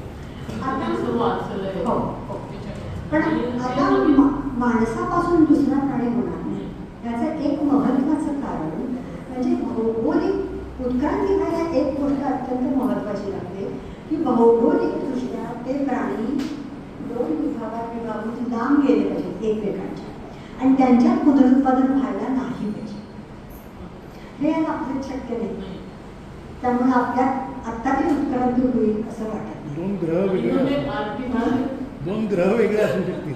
हां असू शकतं, अगदीच असू शकतं. आणि मग ते फरारे आणखीन मग आर्टिफिशियल इंटेलिजन्स आणखीन त्याच्यावरनं काय त्याच्यावर काय तुम्हाला काय वाटतं की हे AI मुळे अजून काय मला उत्क्रांतीमध्ये काय काय ते फरक काय फार कळत नाही त्या विषयावर.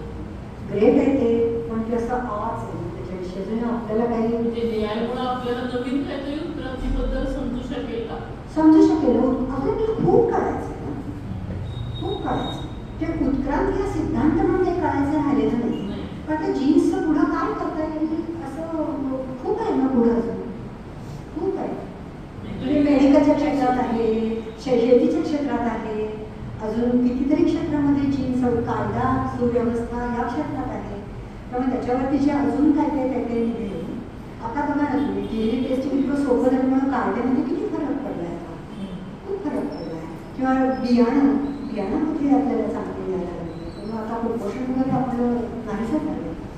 तर आता ह्याचा आपल्याला नक्कीच काही फायदा होईल. काही problem एजिंग रिव्हर्ट करायला किंवा स्लो करायला काही अजून मला तरी काही कल्पना नाही काही पण होऊ शकेल. जीन्स वगैरे नाही तरी त्याच्यात आता टिलोमियर किंवा ज्यांच्यात लांबवर टिलोमियर आहे ते लोक जास्त जगतात. मग त्यात आपल्यात आहे का किंवा काही जेनेटिक आजार काही आहेत का जे मुलांच्याकडे जाऊ शकतील किंवा मुलांना ऑटोझोमल रेसेसिव्ह आहेत का असं या गोष्टीत काही होऊ शकेल असं मला वाटतं. मला एक DNAच्या संदर्भात एक प्रश्न आहे. मॅडम, मी मध्ये- बसा, बसा. असं नाही. बसा ना प्लीज मलाच कसं मध्ये मी एक व्हिडिओ बघितला. हां तो नंतर फॅक्ट व्हेरीफाईडमध्ये खरा पण निघाला. हां तर त्यांनी असं सांगितलं की DNA वरून त्या व्यक्तीला भविष्यात कुठल्या वर्षी कुठला आजार होणार आहे हे कळू शकेल. तर याच्यावर आपल्याला ओपिनियन पाहिजे. पुढचा प्रश्न असा की याचे सामाजिक दुष्परिणाम काय होऊ शकतील संसार मॅरेजेस आणि ह्याच्यात. तर मी त्याच्यामुळे असं जेमिनीवर बघितलं पण मला फार माहिती मिळाली. तर थोडंसं असे आजार कुठल्या वेळेत कोणता आजार म्हणजे DNA पडू शकेल त्याच्यावर आपले एक्सपर्ट ओपिनियन आपण घ्या. काही आजार असे आहेत की जे जेनेटिकली कॅरी होतात. ते आहेच. हां तर ते तुम्हाला थोडेफार समजू शकते. जे आपल्याला माहिती आहे की ह्या आजाराला जेनेटिक्स कारणीभूत आहे तर ते तुम्हाला पण कुठल्या वयात तुम्हाला होणार. आणि फक्त जीन्स ही एकच गोष्ट नाही आहे आजाराला तुमच्या. It is multifactorial. ते तुमची इव्हन उंची मल्टीफॅक्टोरियल आहे. म्हणजे एक जर जीन तुम्ही बदलला तर तुम्ही विद्याची उंच होणार असं नाही होत. तुमच्या टिबियाची उंची वेगळी, फिमरची उंची वेगळी, स्पाईनची जे मल्टीफॅक्टोरियल जीन्स आहेत सगळे. मग जीन्स बदलून आता सुपर चाइल्ड वगैरे असे स्वप्न आहेत लोकांची. आय डोंट नो इतकं सोपं आहे असं मला तरी वाटत नाही. क्रांती म्हटलं की पहिल्यांदा सांगितलं की माकडापासून माणूस निर्माण झाला. तसं झालं. उत्सुकता असते आणि माकडे अशी माकडे आहेत हो, आहे. म्हणजे असं नाही झालं की माकडाला एका पातळीलाच एक विषय पाळ झाले ते मागं होतं असं नाही झालेलं. आता मी तुम्हाला थोडंसं कसं आता सगळ्यांना खरं मी सर डॉक्टर आहे सगळ्यांना माहिती आहे. मी सांगणं म्हणजे कायद्याच्या गोड आहे सगळ्यांना असं वाटतं. नाही या सगळ्या मुलाखती युट्यूबवर नंतर असतात. या सगळ्या मुलाखती युट्यूबवर नंतर असतात. हो मला माहीत नव्हतं. मी आम्ही मोकळेपणाने बोलवते. सगळं बोला. हां ओके. तर मी माकड आणि माणूसपेक्षा साधारणपणे 2 सात्विक अशा होत्या. ते सांगू का जरा सोपं आहे. समजा वेळूक माणसात तर का होणार असं वेळूक आहे समजा आपल्याला माहिती आहे. काही हिरवट असतात, पिवळट असतात, नाटकट असतात, लांब पायाचे असतात, तुझ्या मारतात. समजा उद्या भूकंप झाला भेद होतो. काही वेळ त्या बाजूला, काही वेळ या बाजूला. आता ते एकमेकात मिसळणार नाही. हां, अशी बरीच वर्ष गेली. दोन्हीकडचं वातावरण बदललं. एका बाजूला हिरवगार, भरपूर पाणी असलेलं जंगल, आणि दुसऱ्या बाजूला पाणी नाही, झाडं संपली, कोरडवाहू जमीन आणि काय गवत, अशी परिस्थिती आहे. तिथं गरुड आहे पक्षी, आणि इकडे साप आहे हिरव्या जंगलात. तर अशा वेळेला काय होईल, ते हिरवगार जंगल आहे, तिथले बेडूक कित्येक वर्ष झाल्यानंतर हिरवेगार, लांब टांगे आणि झाडावर चढतात असे. याचं कारण साप हे त्यांचं भक्षक आहे. त्यामुळे सापापासून लांब राहायचे, ते लांब काहीतरी सिलेक्ट निवडले जाते निसर्गात. अकुरकाळचे बेडूक सापाचे भक्षकाने करून मरते. हिरव्या झाडावर हिरवे बेडूक दिसणार नाही, त्यामुळे ते जगतील, त्यांची पिढी वाढेल, त्यांना जास्त अपत्य होतील, आणि मार्कट रंगाचे बेडूक पटकन दिसतील, त्यामुळे ते भक्षस्थानी पडतील, ते मारतील किंवा त्यांना पिल्लं होणार नाही, त्यामुळे ते निवडले जाणार. अशा रीतीने झाडावर चढणारे, उड्या मारणारे, हिरवेगार, चपळ, लांब पायाचे बेडूक एका बाजूला. आणि दुसऱ्या बाजूला काय होईल, मातकट रंग, त्यामुळे मातकट रंगाचे बेडूकच निवडले जाते. तिथं गरुड भक्षक असेल तर त्यांना जमीन पिळं करून निशाचर म्हणून राहावं लागेल. ते लहान छोटे असे बेडूक होते. असे बरेच झाले, तर वरती तरी हळूहळू मोठीच होणार, उद्या लहान होणार, अशी इतके लाखो वर्ष जातात आणि दोन पूर्ण वेगळे प्राणी होतात. आणि मग ते प्राणी जेव्हा एकमेकात पुनरुत्पादन ते करू नाही शकत, तेव्हा त्या दोन स्पीसीज. माणसाच्या बाबतीतही असं झालं असावं असं म्हणतात. आफ्रिकेमध्ये एक भूकंपाने दरी पडली आणि माकड त्या बाजूला तिथे झाडं बिडं होती, त्यामुळे झाडावर चढणारी, फळं खाणारी अशी माकड, आणि दुसऱ्या बाजूला गवत होतं, त्यामुळे त्या दोन पायावर चालणारा, हात वापरणारा माणूस. असं पाहिजे आफ्रिकेमध्ये सुरुवातीला मानवाचा जन्म झाला असं. म्हणजे माकडंही असतात, सगळे प्राणी असतात. 90% एक्सटिंक्ट होतात, 90 ते 90% एक्सटिंक्ट होतात, 1% राहतात. आता ते कळलं का? म्हणजे ते पडलेला किंवा सुपर ह्युमन होईल पण मग शक्य नाही. ते बदल होणार. माणसं कुत्रा म्हणजे वेगळा प्राणी नाही निर्माण होणार, पण माणसात हळूहळू बदल होतात. हा बदल कसा तुला सांगते. 10,000 वर्षापूर्वी शेती सुरू झाली, बरोबर. त्यानंतर मग आपण दूध दुभतं, त्यानंतर गाई म्हशी पाळणं, पशुपालन हे नंतर सुरू झालं. तेव्हा आपल्याला सुरुवातीला दूध पचवण्याची क्षमता नव्हती. म्हणजे फक्त बालवयातच लॅक्टेज एन्झाईम तयार व्हायचं, आईचं दूध पचायचं, मोठं झालं की लॅक्टेज एन्झाईम नाहीसं व्हायचं, आणि आपण मोठी माणसं दूध पचवू शकत नव्हती. आपले खूप जुने होते. पण त्यानंतर जेव्हा दुग्धपान सुरू झालं, दूध हे मुख्य अन्न सुरू झालं, तेव्हा हळूहळू लॅक्टोज टॉलरन्स आज सुद्धा 7% लोक लॅक्टोज टॉलरन्स असतील, 30% लोक आजही लॅक्टोज इंटॉलरंट आहेत. तसंच परदेशामध्ये जिथं अशुद्ध पाणी असायचं, अशुद्ध पाणी रोग व्हायचे, त्यामुळे तिथं त्यांनी अल्कोहोल सुरू केलं. अल्कोहोल करून ते पाणी ते शुद्ध व्हायचं. ते लोक पाणी पिण्याची थोडंसं अल्कोहोलच घ्यायचे. तर तिथं सुद्धा अल्कोहोल इंटॉलरन्स हा तेव्हा सुरुवातीला होताच, पण वर्षानुवर्ष ते घेतल्यानंतर अल्कोहोल इंटॉलरन्स आता आला. म्हणजे सगळ्यांना नाही, पण काही जणांना आहे, काही जणांना अल्कोहोल इंटॉलरंट आहे. तसं आपल्यात हळूहळू बदल होऊन जातोच. पण आपल्या एकाचे दोन वेगळे प्राणी अजून तरी होते, कारण मिक्सिंग होत आहे. म्हणजे आफ्रिकेतली स्त्री आणखी एवढे त्याचा पुरुष सुद्धा एकत्र येऊन प्रजोत्पादन करू शकतात. त्यामुळे जीनचं मिक्सिंग होत आहे, त्यामुळे वेगळा प्राणी होतो. वेगळ्या प्राणीला दोनच गोष्टी, तुम्ही एकमेकापासून भौगोलिकदृष्ट्या लांब गेलं पाहिजे आणि तुम्हाला बराच काळ लांब राहायला पाहिजे. 50 पिढ्या, कमीत कमी 50 पिढ्या लांब. असं काही आकडा नाही माणसात पण खूप 50 पिढ्या काय होते खूप. माकडापासून माणूस राहिला 60 लाख वर्ष, 60 लाख म्हणजे किती पिढ्या. आणि माकडापासून आणि त्याच्यात आपल्यात 90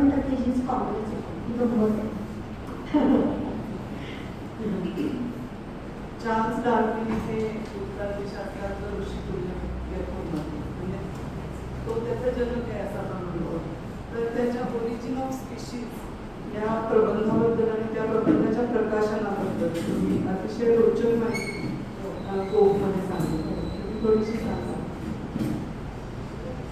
जन्माबद्दल म्हणजे कसा अभ्यास केला त्या खूप सुंदर कोकमध्ये गेले सर. त्याच्याविषयी आणि तो प्रसिद्ध ज्या वेळेला झाला त्यावेळेला कशी घटना त्यांनी घडली? वापरूनच ठेवलं. म्हणजे तो एका जहाजावर जग सगळं फिरणारे जे जहाज होतं त्याच्यावर त्याला काही काम नव्हतं. डॉक्टर, त्याचे वडील डॉक्टर, कवी, आणि त्या मुलाला डॉक्टर म्हणून त्यांनी घातलं. पण त्याचं काही मन रमलं नाही. तो सोडून आला. मग त्याला बिशप चर्चमध्ये होण्यासाठी पाठवलं. तेही त्याला काही झेपलं नाही. तो परत आला. मग एका जाणार होतो जगफेरी करायला. तर त्याच्यात तो गेला निसर्ग सहाय्यक म्हणून. तो जाईल तिथं वेगवेगळे प्राणी बघायचा. आणि त्याला असं गॅलापागोस बेटं जी होती मोठी मोठी, त्या बेटामध्ये त्याला असं लक्षात आलं की प्रत्येक बेटावरती तेच मोठी मोठी कासवं आहेत, तेच ते छोटे छोटे पक्षी आहेत. पण प्रत्येक बेटावरच्या पक्ष्यांच्या जोशीत काही थोडासा मिलीमीटर फरक आहे. तर प्रत्येक बेटातली कासवं दुसऱ्या बेटातल्या कासवं थोडीशी वेगळी आहे. तर हे वेगळे पण कसं उद्भवलं असेल असं त्याला वाटलं. त्यामुळे त्यानं ते सगळ्यांची त्या डिसेक्शन केलं. ते सगळे पॅक करून लेबल करून सगळे इंग्लंडला पाठवून दिल्या पेट्याच्या पेट्या. आणि आल्यानंतर त्यानं सगळा त्याच्यावरती अभ्यास केला. आणि त्याच्यावरती त्याला ते माल्थस त्यानं ते पुस्तक वाचलं की त्याच्यात त्यांनी ते हे दिलं होतं की खाणारं जर अन्न कमी आणि प्राणी जास्त झाले तर काय होईल. तर सशक्त असतील ते जगतील आणि त्यांचीच पुन्हा पिढ्या सशक्त निर्माण होतील. तेव्हा सिलेक्शन जे आहे नॅचरल सिलेक्शन ते त्याला त्यातनं समजलं आणि त्यानं तो सगळा थिसिस लिहिला. पण तो खूप घाबरला कारण ते सगळं बायबलच्या विरुद्ध असल्यामुळे त्यानं ते सगळं लपवून ठेवलं. नंतर मग ते त्यानं प्रसिद्ध केलं. खूप तोंड द्यावं लागलं. टीकेला खूप तोंड द्यावं लागलं. खूप त्याची चेष्टा वगैरे झाली. त्याच वेळी डार्विन ज्यावेळी 1833 ते 35 दरम्यान जम्प क्रॉस करत होता त्यावेळी तो गॅलापागोसला शेवटी आला. त्यानं फ्लोरेन्स बेटावर जे आम्ही जाऊन आलो होते तर फ्लोरेन्स बेटावर तिथं जो गेल्यानंतर तिथला जो त्यांचं स्वागत करायला म्हणून जो धर्मप्रसारक तिथला आलेला होता त्यांना असं वाक्य म्हणला की कासवं सगळीकडे पसरली होती. तो म्हणला मी डोळे मिटून कोणत्या कासवाचं मांस कोणत्या बेटावरच्या कासवाचं मांस आहे मी ओळखू शकतो. आणि डोळे मिटून मी शील्ड जर का बघितली तर कुठल्या बेटावरचं कासव आहे ते ओळखू शकतो. हे वाक्य असं सुद्धा डार्विनच्या मनात उत्तराधिकार सुचला नाही. त्याचं तो आणि त्याच्या साहित्यानं डॉक्युमेंटेशन परफेक्ट करायचं म्हणून ते लिहून ठेवलं. ते लिहून ठेवलं मग त्यानं पक्षी गोळा केले. 1 लाखापेक्षा जास्त स्पेसिमेन गोळा करून आणले. आणि मग ते जॉन गोल्ड नावाच्या माणसानं रॉयल सोसायटी नॅचरल हिस्ट्री सोसायटीमध्ये त्याला 8 दिवसात बोलवलं की तू जे स्पेसिमेन आणले ते जगाला माहीत नाहीत असे आहेत पक्ष्यांचे. त्यावेळी कासवांचा संबंध नव्हता पण गॅलापागोसचा अर्थच महाकासव असा आहे. मग त्यानं सगळी टिपणं काढली त्याची डॉक्युमेंटेशन. कुठलं कासव कुठं कुठला पक्षी कुठं तो कुठल्या झाडावर होता का जमिनीवर होता हे सगळं काढलं.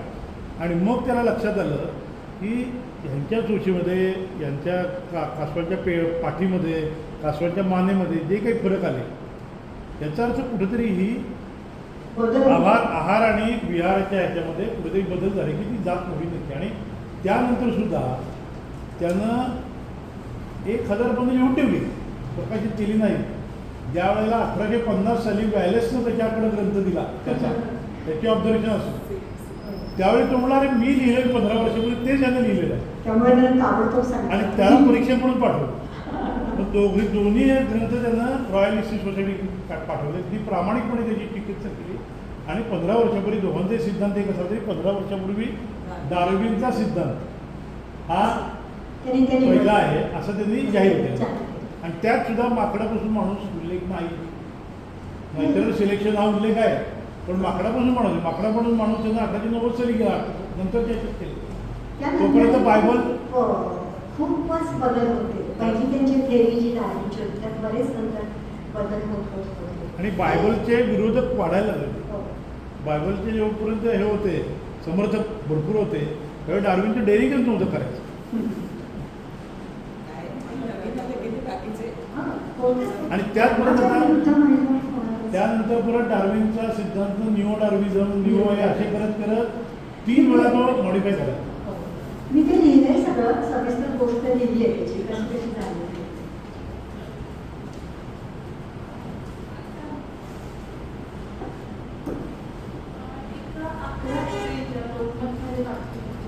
की अमेरिकेमध्ये 12,000 वर्षापूर्वी जी सोन्याची जात नामशेष झाली कृषी संस्कृती शिकवायच्या वेळेला, तर ते त्यांनी पुनरुज्जीवित केली आहेत आणि ती पिढी आता एका पार्कमध्ये राहत आहेत. तर मग हे म्हणजे जेनेटिकली हे सगळं शक्य आहे. आणि मग हे असं आता त्यावेळी जर ती गेली कृषी क्रांतीच्या वेळी की ते मानवी हस्तक्षेपामुळे ते एक्सट्रीम झालेली जमत नाही. तर मग त्यांना या वेळेला पुन्हा जिवंत करायचं किंवा म्हणजे हे असं जेव्हा आपण करतो जेनेटिक्सचं तेव्हा त्याचे काही नियम असतात का, तुम्ही काय करू करा किंवा काय करू नका किंवा हे योग्य आहे का हा फारच छान आणि महत्त्वाचा प्रश्न आहे. तू जेव्हा सकाळीच मला ही आज बोलली असं आहे तेव्हा मी तुला कुठं वाचलीस तू तुम्ही तर लोकमत. पण लोकमत म्हणणं हे काही म्हणजे स्टँडर्ड नाही. मग तिनं मला असं काढलं आत्ता मी निघायच्या आधी 2 तास तिने मला ते पाठवलं गुगलवरती बातमी. तर ती खरी आहे बातमी, परंतु त्याच्यामध्ये ते थोडंसं अर्धसत्य आहे. त्यांनी काय केलं, क्रिस्पर म्हणून एक टूल आहे, जेनेटिक टूल आहे, ज्याने तुम्ही एडिट करू शकता. एडिट म्हणजे काय की समज जीनोम एडिट करू शकता. तर समज जेनेटिक म्हणजे काय की मी आनंदात आहे असं वागते, तिला आनंदात शब्द काढायचा पण दुःखात शब्द काढायचा असं एक म्हणजे पूर्ण अर्थात बदलण्यात एक्सप्रेशन बदलतं. तर अशा रीतीनं एखादा तुमचा जीन हा तिथं एडिट करायचं क्रिस्पर नावाचं त्याचं लॉंग फॉर्म पण तुला आवडतं मी सांगते आहे. तर त्यांनी काय केलं, त्यांना 10,000 वर्षापूर्वी हे एक्सट्रीम झाले. तर त्यांनी त्यांना काहीतरी 13,000 वर्षानुसार दात मिळाला आणि 17,000 वर्षापूर्वीचं इयरचं त्यांना हाड मिळालं. तर त्यातून त्यांनी तो जीनोम रिट्रीव्ह केला. ॲक्च्युली हे अवघड आहे कारण 100% तुम्हाला जीनोम पाहिजे पण 100% जीनोम राहणं हे जवळजवळ अशक्य आहे. तो त्यांनी घेतला, ते सगळं तो मशीनला फीड केला किंवा जेनेटिक डिकोड केला. तर आजचे जे वाईट लांडगे आहेत आजचे, तर त्यांचा जीनोम दोन्ही कम्पेअर केला. हां, आणि ह्यांच्या जीनोममध्ये त्यातले काही ट्रेट्स, काही 14-15 ट्रेट्स त्यांनी इकडे शब्द त्यातले इकडे आणले. ATGC ते शब्द उचलले आणि इकडे आणले. आणि त्याच्यामुळे त्यांचा थोडा एक्सटर्नल फक्त फरक झाला आहे. तिथे त्यांची वजन 21% वाढले आणि त्यांचा रंग बदलला, त्याचं स्किनचं टेक्स्चर बदललं. मी ते थोडंसं ते वाचून दाखवलं त्यांनी काय जे सांगितलं ते. कारण आत्ता तू जर फोन केलास ना तेव्हाच मी ते बघितलं. ॲक्च्युली ते त्याचे पूर्ण नाही करत.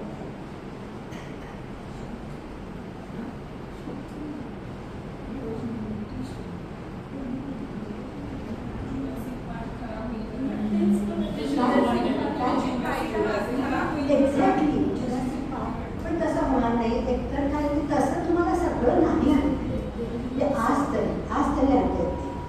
आता क्रिस्परचं हे सांगितलं मी long form stands for cluster regulatory interspace short palindromic repeats असा त्याचा long form.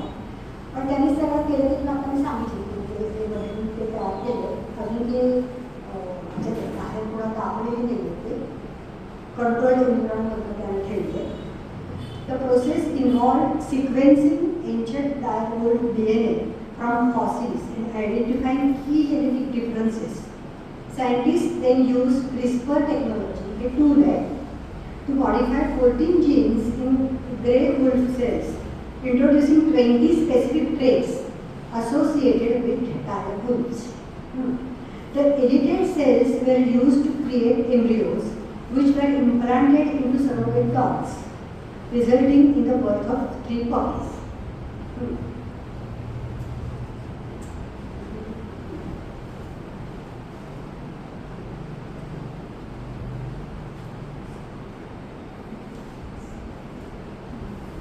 While these animals exhibit some physical traits of the dire wolves, they are genetically still grey wolves. With specific modifications. Experts emphasize that recreation and extinct species involves more than just physical activities. फक्त physical activity बदल behavior, ecology and social structures also play crucial roles that cannot be replicated through genetic breeding. तर वातावरण वेगळं, तुम्ही त्यांना ते भक्षक पकडायचं, ते आई शिकवते, ते तो अनुभव असतो, ते त्यांना असं ॲट रॅन्डम नाही येणार, किंवा स्वभाव बिहेवियर हे तुम्हाला जेनेटिकली आज तरी ठरवतात. ते जवळजवळ आजच्या लांडग्यासारखेच आहे, 20% वजनाने जास्त आहे आणि त्याच्यात काही ट्रेड्स ते जुन्या लांडग्यांकडे घेतले, ते प्रयोग म्हणून त्यांनी केले. पण ते असं इतकं इझिली आपल्याला करता येणार नाही. जुरासिक पार्कची भीती वाढवायला नको, पण त्यात खूप पॉलिटिकल इन्फ्लुएन्स असतो, नंतर एथिकल कमिटी असते, ते योग्य का अयोग्य. डॉलीचा जन्माच्या सुद्धा आपण बघितलं की त्याच्यावरती किती रिस्ट्रिक्शन्स होते आणि तोही प्रयोग नंतर फार यशस्वी झाला नाही. एकदा त्यांना ती डॉली करता आली, त्यानंतर नाही जमलं. दुसरी गोष्ट, तुम्ही डॉलीचा अर्थात वेगळं आहे, हे वेगळंच आहे. ते क्लोनिंग आणि ते स्किनचे म्हणजे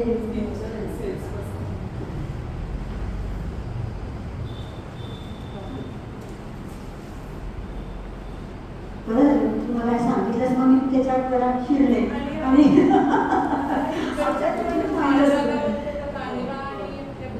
काही घाबरत. पण मला मी तुम्हाला सांगते की नाही, कुत्री सुद्धा आपण लांडग्यांपासूनच बनवलेली आहे, पण ती हळूहळू म्हणजे ह्यांना हा ट्रेड पाहिजे तर ते कुत्रं आणि हे कुत्रं यांची जी अपत्य होती ती वेगळी ठेवून त्यांच्याकडे क्रॉस ब्रीडिंग करूनच ती केली. जसं शेतकऱ्यांना पूर्वी धान्य हे गवताच्या रूपातच होतं, त्यातलं टपोरं धान्य घ्यायचं आणि ते पेरायचं, त्यातलं पुन्हा टपोरं धान्य घ्यायचं आणि ते पेरायचं, असं आज सुद्धा शेतकरी तेच करतो. त्यामुळे 30 जी झालं ते आपण केलं, पण आता हे टेक्निक पूर्ण वेगळं. आता डॉक्टर म्हणून जगताना जगवताना या पुस्तकाकडे येताना तुमचे माझ्या एवढीची परीक्षा आठवली. मी 31 मुलगी होते परीक्षेला आणि 4 परीक्षा होते आणि दडदड त्याची आठवण झाली.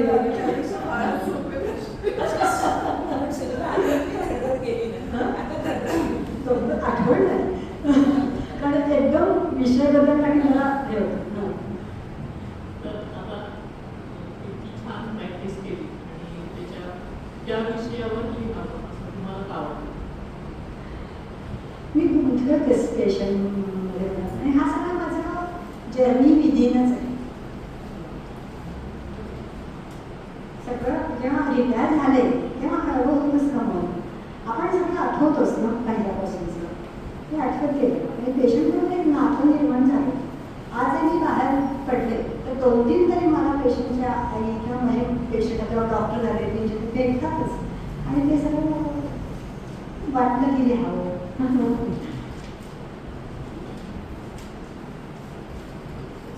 एके ठिकाणी असं म्हटले की वृद्धावस्था येणाऱ्या पेशंटना स्वतःच्या आजाराबद्दल थोडी माहिती असावी म्हणून कसं लिहिले. पण आता येणारे पेशंट बघते की ते गुगलचं महासागर घेऊनच येतात. त्याच्याबद्दल तुम्हाला काय सांगायचं? कुठलाही अतिरेक करत असतं, पण मला अशिक्षित प्राणी चांगलं आहे का जे गुगलकडून येतात त्यांना आपण सांगायचं त्यातलं मानवी भाग जो आहे, जे हेडेकची तुम्ही कारणं काढा शब्द, पण आत्ताचा तुझा हेडेक मेनिंजायटिसमुळे आहे का स्ट्रेस हेडेक आहे हे तुला गुगल नाहीच सांगू शकतो. तर हा मानवी भाग जो आहे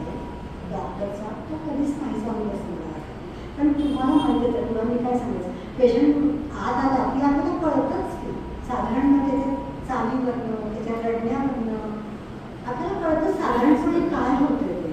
म्हणजे त्यांना काही म्हणजे ती आई प्रश्न विचारायला लागली की पण कळतं की हे गुगलचं ज्ञान आहे. नाही ते गुगलच्या नावाने घाबरायचं काम नाही. आपण त्यांना हो ठीक आहे आपण इकडून ऐकून इथून सोडून द्यायचं. पण लोकांना अज्ञानामुळं फार सपोर्ट फार म्हणजे फार सपोर्ट म्हणजे सुशिक्षित माणसं सुद्धा अज्ञानामुळे खूप सपोर्ट. साधं त्यांना व्हायरल इन्फेक्शन बॅक्टेरियल इन्फेक्शनमध्ये काय हे कळत नाही. व्हायरल इन्फेक्शनला अँटीबायोटिकचा उपयोग असतो हे सुद्धा कळतं. टायफॉईडची टेस्ट 7 दिवसांनी करतात हे आपल्या डॉक्टर पिडियाट्रिशियन लोकांना सुद्धा कळत नाही. जे मुद्दाम करतात ते काय मला माहिती नाही. 3-4 दिवशी टायफॉईडची टेस्ट करा. बरं टायफॉईडची टेस्ट पॉझिटिव्ह आली म्हणजे टायफॉईड असतो असं नाही. निगेटिव्ह आली म्हणजे टायफॉईड नसतो असं नाही. तसंच मलेरियाच आहे. ट्युबरक्युलोसिस तर इतकं अवघड आहे डायग्नोसिस करायला. त्याच्यामुळे आपल्याला पर्सनलच निर्णय घ्यावा लागतो तिथे. पण निदान लोकांना हे माहिती पाहिजे की लॅबोरेटरीत सगळं आहे. नाही आम्ही टेस्ट केलं सगळे आमचे नॉर्मल आहे. मग अजून आम्हाला ताप त्यांना काय वाटतं की आज जे नवीन आता इक्विपमेंट्स आहे नवीन टेक्नॉलॉजी आहे तर डॉक्टरला हे कळलंच पाहिजे मला काय झालं. आणि मी ताबडतोब बराच झाला. आता 4-5 व्हायरल फीवरला 4-5 दिवस वाट पडणारी किती माणसं आहेत. पण मग त्यांना आपण ते शिकले लहानपणापासून की व्हायरल फीवर 8 दिवस राहतो तर त्यांना कळेल. माहिती दिली पाहिजे शाळेतूनच त्यांना कळलं पाहिजे असं मला वाटतं. म्हणजे अशिक्षितपणा कशाचं उत्तर नाही. गुगल हेही उत्तर नाही. पण त्याहीपेक्षा मला अशिक्षितपणा जास्त धोकादायक वाटतं. लोकांना कळलं पाहिजे थोड्या तरी गोष्टी. आता आपण मुलाखतीच्या शेवटाकडे आलो. मला तुम्हाला आणखी एक महत्त्वाचा प्रश्न विचारायचा आहे की आपण प्रॅक्टिस बंद करावी असं तुम्हाला कधी वाटलं आणि का वाटलं? प्रॅक्टिस सुरुवात करायच्या आधीच मी काय का वाटलं मी तर फार माझं ना मला खरं सांगू का आत्ता मी विचार करते की मी इंग्लिशची प्रोफेसर झाले असते तर मी जास्त मी डॉक्टर झाले की मी झाले त्यावेळेला झाले. आणि माझा स्वभाव असा आहे की काय जे समोर येईल तिथं उरका पडायचा. म्हणजे 100 पेशंट आले तरी त्यांचा उरका पडायचा. घरात 10 माणसं जेवायला आले तरी त्याचा उरका पडायचा. असं फार काही नाही. एकूण जे समोर येईल ते करत राहायचं. थोडंसं प्रवाहासारखं आयुष्य गेलं पाहिजे. पण मला आवडी खूप वेगळ्या होत्या. एवढी मला तेव्हा फेंटली जाणवत होतं. आणि मी तेव्हाच ठरवलं की 30 वर्ष आता 25-30 वर्ष शिकलो ते 25-30 वर्ष प्रॅक्टिस करायची. 60व्या वर्षी जेव्हा माझा मुलगा लहान होता मुलगी मोठी होती मुलाला जेव्हा पहिला पगार मिळेल तेव्हा माझी जबाबदारी संपली आणि मी आता कारण मला फार पैशाचं आकर्षण नव्हतं. पण नाही म्हणजे आकर्षण नाही असं नाही कारण गरजेत नव्हतं असतं की झालं 5 वर्ष जास्त. त्यामुळे मला मुलं आपली इंडिपेंडेंट झाली की झाली. म्हणजे पैसे मिळायची तरी गरज नाही. मग आपल्याला आवडीचं करायचं. आणि बाळाटे खूप डॉक्टर आहेत म्हणजे असं आपण मग बंद केली तर ते लोकांचं नुकसान होईल असं मला कधीही आयुष्यात वाटतं. खूप चांगले डॉक्टर आपल्या आयुष्यात वेगवेगळे आहेत. आपली जावा भरून काढणारी मागची पिढी येतच असते. त्यामुळे असं मला कधीच वाटलं नाही की स्वतःचा विचार केला अगदीच आणि पण म्हणजे खूप अवघड होता असं नाही. असतोच तो निर्णय पण मी घेतला होता ऑलरेडी. म्हणजे चैतन्य सुरू केलं तेव्हा आम्ही सगळ्यांना सांगितलं बघा मी 7 वर्ष निवृत्त होणार आहे घेऊन तुमच्यात का हा विचारूनच मी गेले चैतन्यासुद्धा. 7 वर्षांत मी निवृत्त झाले. मला काही त्याचा कधी पश्चाताप होते मस्त वेळ होतो. शेवटचा रॅपिड फायर राऊंड 5 प्रश्न.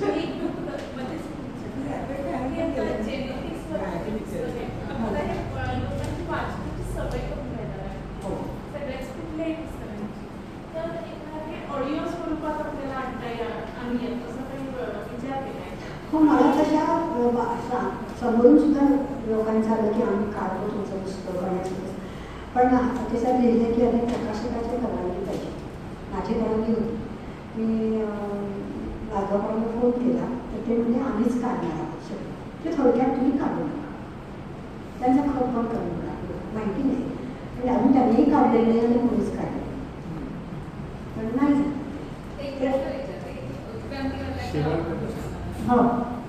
अणुसंस्कार होते मान्य तुम्ही किंवा औषिक आमचं धर्म वगैरे वगैरे चालू होतं, आत्ताही चालू होतं. पण आत्ता जे चालू आहे ते जास्त तीव्रते नाही आणि त्याच्यामध्ये राजकारण, अर्थकारण किंवा आता जे काही चालू आहे त्याचा भाग सहभाग जास्त आहे, तर स्ट्रगल फॉर एक्झिस्टन्स जास्त आहे. म्हणून का माणसाची उत्क्रांती आहे.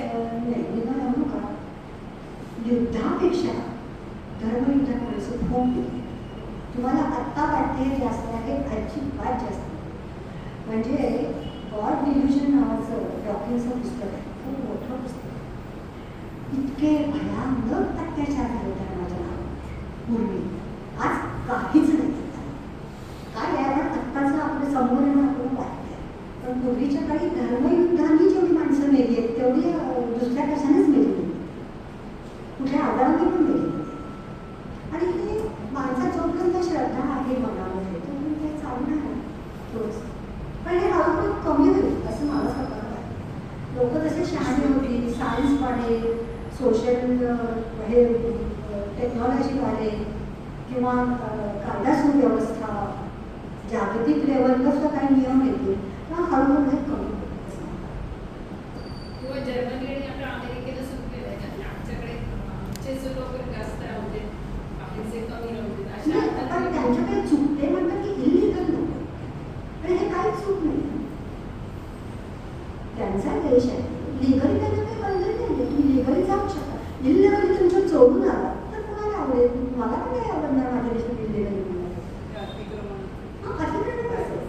एकदा जर आपण देश ही संकल्पना मान्य केली, आपण सुरक्षित राहण्याची आपल्या देश संकल्पना मान्य करावी लागते आणि ती केल्यानंतर तुम्हाला ते नियम पाळावे लागतात.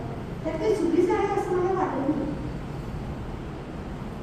एवढ्या गंभीर चर्चेनंतर आमच्या लायटर नव्हते पण छोटेसे 5 प्रश्न.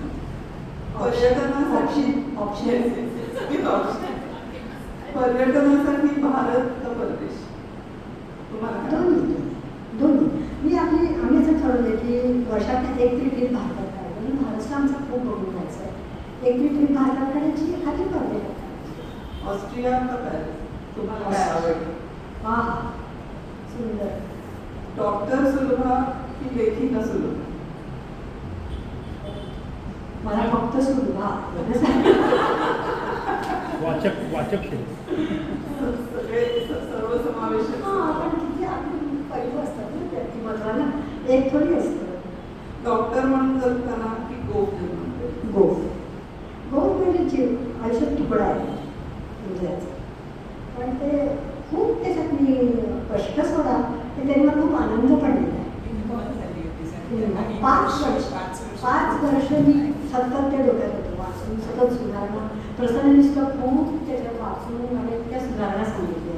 आता एक प्रश्न होता, गद्य की पद्य? पण आता गद्य की पद्य त्याचं उत्तर तुम्ही अगदी दिलं. मी कविता लिहिली आहे, पण मला कुठंच सपोर्ट नाही मिळाला कवितेसाठी. माझी मी आपली एकटी कविता वाचते.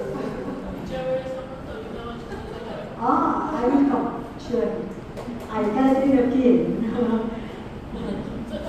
नाही, मी स्वतः कविता करत नाही. नक्की 100%. आणि शेवटचा प्रश्न आहे, शिल्पकला का चित्रकला? असं मला विचारायचं, असं करायचं. तर मला कायमचा अनुभव अजिबात असं आणि काय आहे, माझ्यासमोर कोणी येणार पण सुनीता ताई म्हणून कधी येते ना,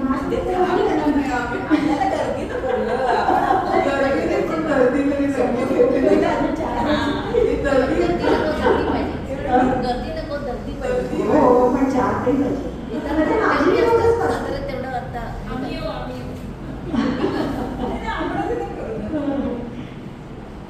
मला काही सांगायचं? नाही, तुम्ही करताय ते खूप छान आहे. तुम्ही लोक जास्त आले नाही म्हणून वाईट पडलं घेऊ नका. हे असेच असतात. तरी आपण कार्यक्रम चालू ठेवायचे दडपून, तरच काहीतरी आपल्या हाताला काहीतरी चांगलं मिळतं. चांगलं आहे. मला माहिती आहे. त्यामुळं मालिनी आजूकर आल्या होत्या, त्यांनी आम्हाला हे दिलं, तुम्ही काळजी करू नका डॉक्टर. मी पण तिथं हैदराबादमध्ये संयोजकच आहे, मला माहिती आहे. त्यामुळं काय ते खरं काही इलाज नाही. पण तुम्ही हे करताय खूप छान, मला छान अनुभव आला. थँक्यू.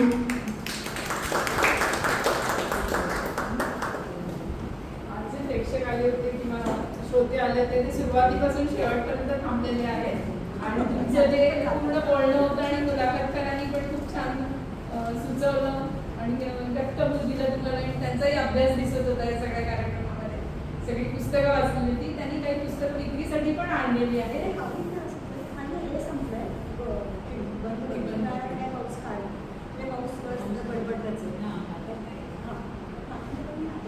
त्यांना हवी असेल तर ते घेऊ शकतात तिथली पुस्तकं. मी नानल सरांना विनंती करते आपण ठरल्याप्रमाणे काही औपचारिकता पूर्ण करूया. आणि तुम्ही सगळेजण शेवटपर्यंत थांबलात, आवर्जून आलात आणि मॅडमनी पण खूप छान मुलाखत दिली. तिघींनी आपल्याला खूप छान सहकार्य केलं, मुलं फुलवली. आमच्या सगळ्यांचे खूप खूप आभार. नानल सर. सर्वांना नमस्कार. आणि मुख्य काय होतं की शेवटच्या बोलायला वेळ झालेला असतो आणि एक वर्षा मध्ये प्रवेश केलेला असतो, तेवढ्या दिवसावर करायचं असतं. तर मला अतिशय आनंद होतो की एका सुसंस्कृत व्यक्तिमत्वाचं उद्घाटन या विधीजणांनी केलं. अनेक वर्ष मी त्यांच्याबद्दल व्यक्तिशः ऐकल्याबद्दल प्रत्यक्ष काही व्यक्त तरी योग आले फक्त. पण कसं वैविध्यपूर्ण व्यक्तिमत्व आहे आणि खूप छान तुम्ही सांगितलं. या doctor Swati ma'am, doctor Medha ma'am, या आमच्या ग्रुपच्या सदस्याच आहेत. तर त्यांचे आभार मानणं हा औपचारिकपणा त्यांचं होमवर्क चांगलं होतं असं मला असं वाटतं. तर चित्रातही इथे आलेलं आहे.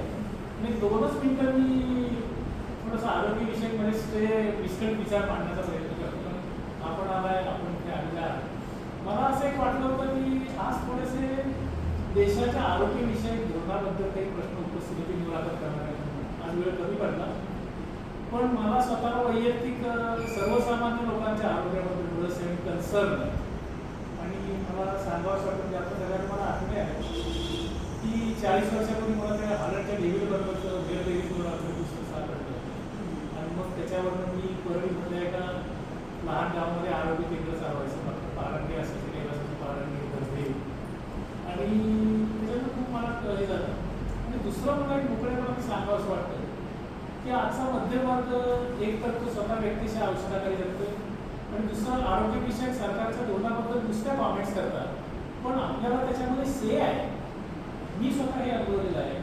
तर आपण MyGov.in किंवा नमो ॲप किंवा PMO ऑफिसला आपण आपली धोरणं कळवू शकता. तर माझं असं इथे आता आपल्या श्रोती बसलेलं आहे. तर ह्या देशाचं सर्वसामान्य लोकांचं आरोग्याचं धोरण याच्यावर आपण काहीतरी से करून आरोग्य धोरण करून आपण पाठवायला पाहिजे. आणि दुसरं मला एक आणखी सांगायचं असं आहे की आता मेडिकल बिलचं सुप्रीम कोर्टाने क्लिअरन्स केलेलं आहे आणि डॉक्टर निखिल दातार मुंबई त्याचा पुढाकार घेतलेला आहे.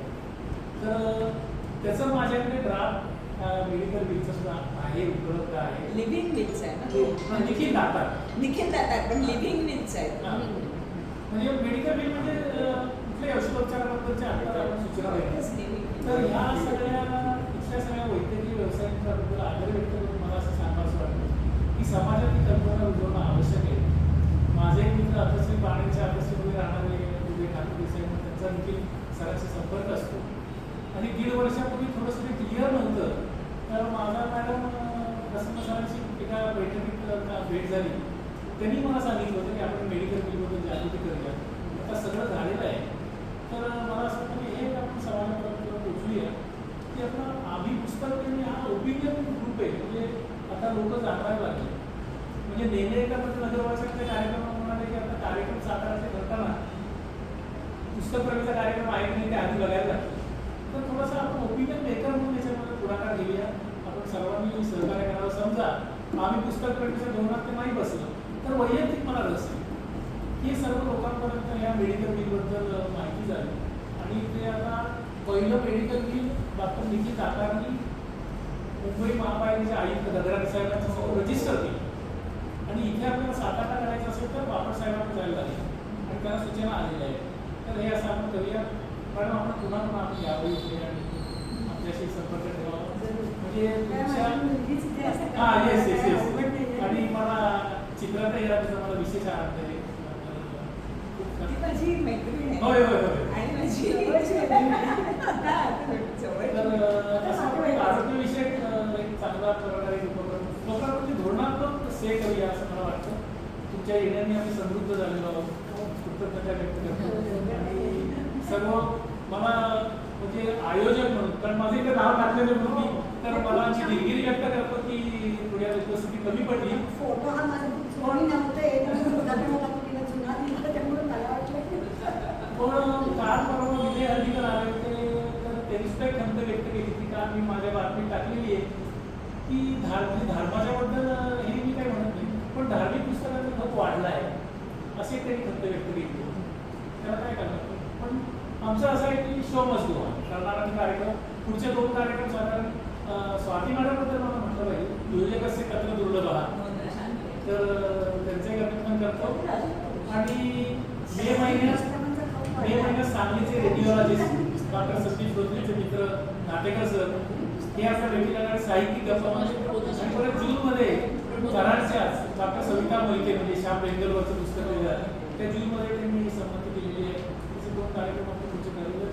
आपला सर्वांच्या मनपूर्वक आभार आणि असंच आपण सहकार्य करावं आणि हा आम्ही पुस्तक पूर्ण वाढवावं. धन्यवाद.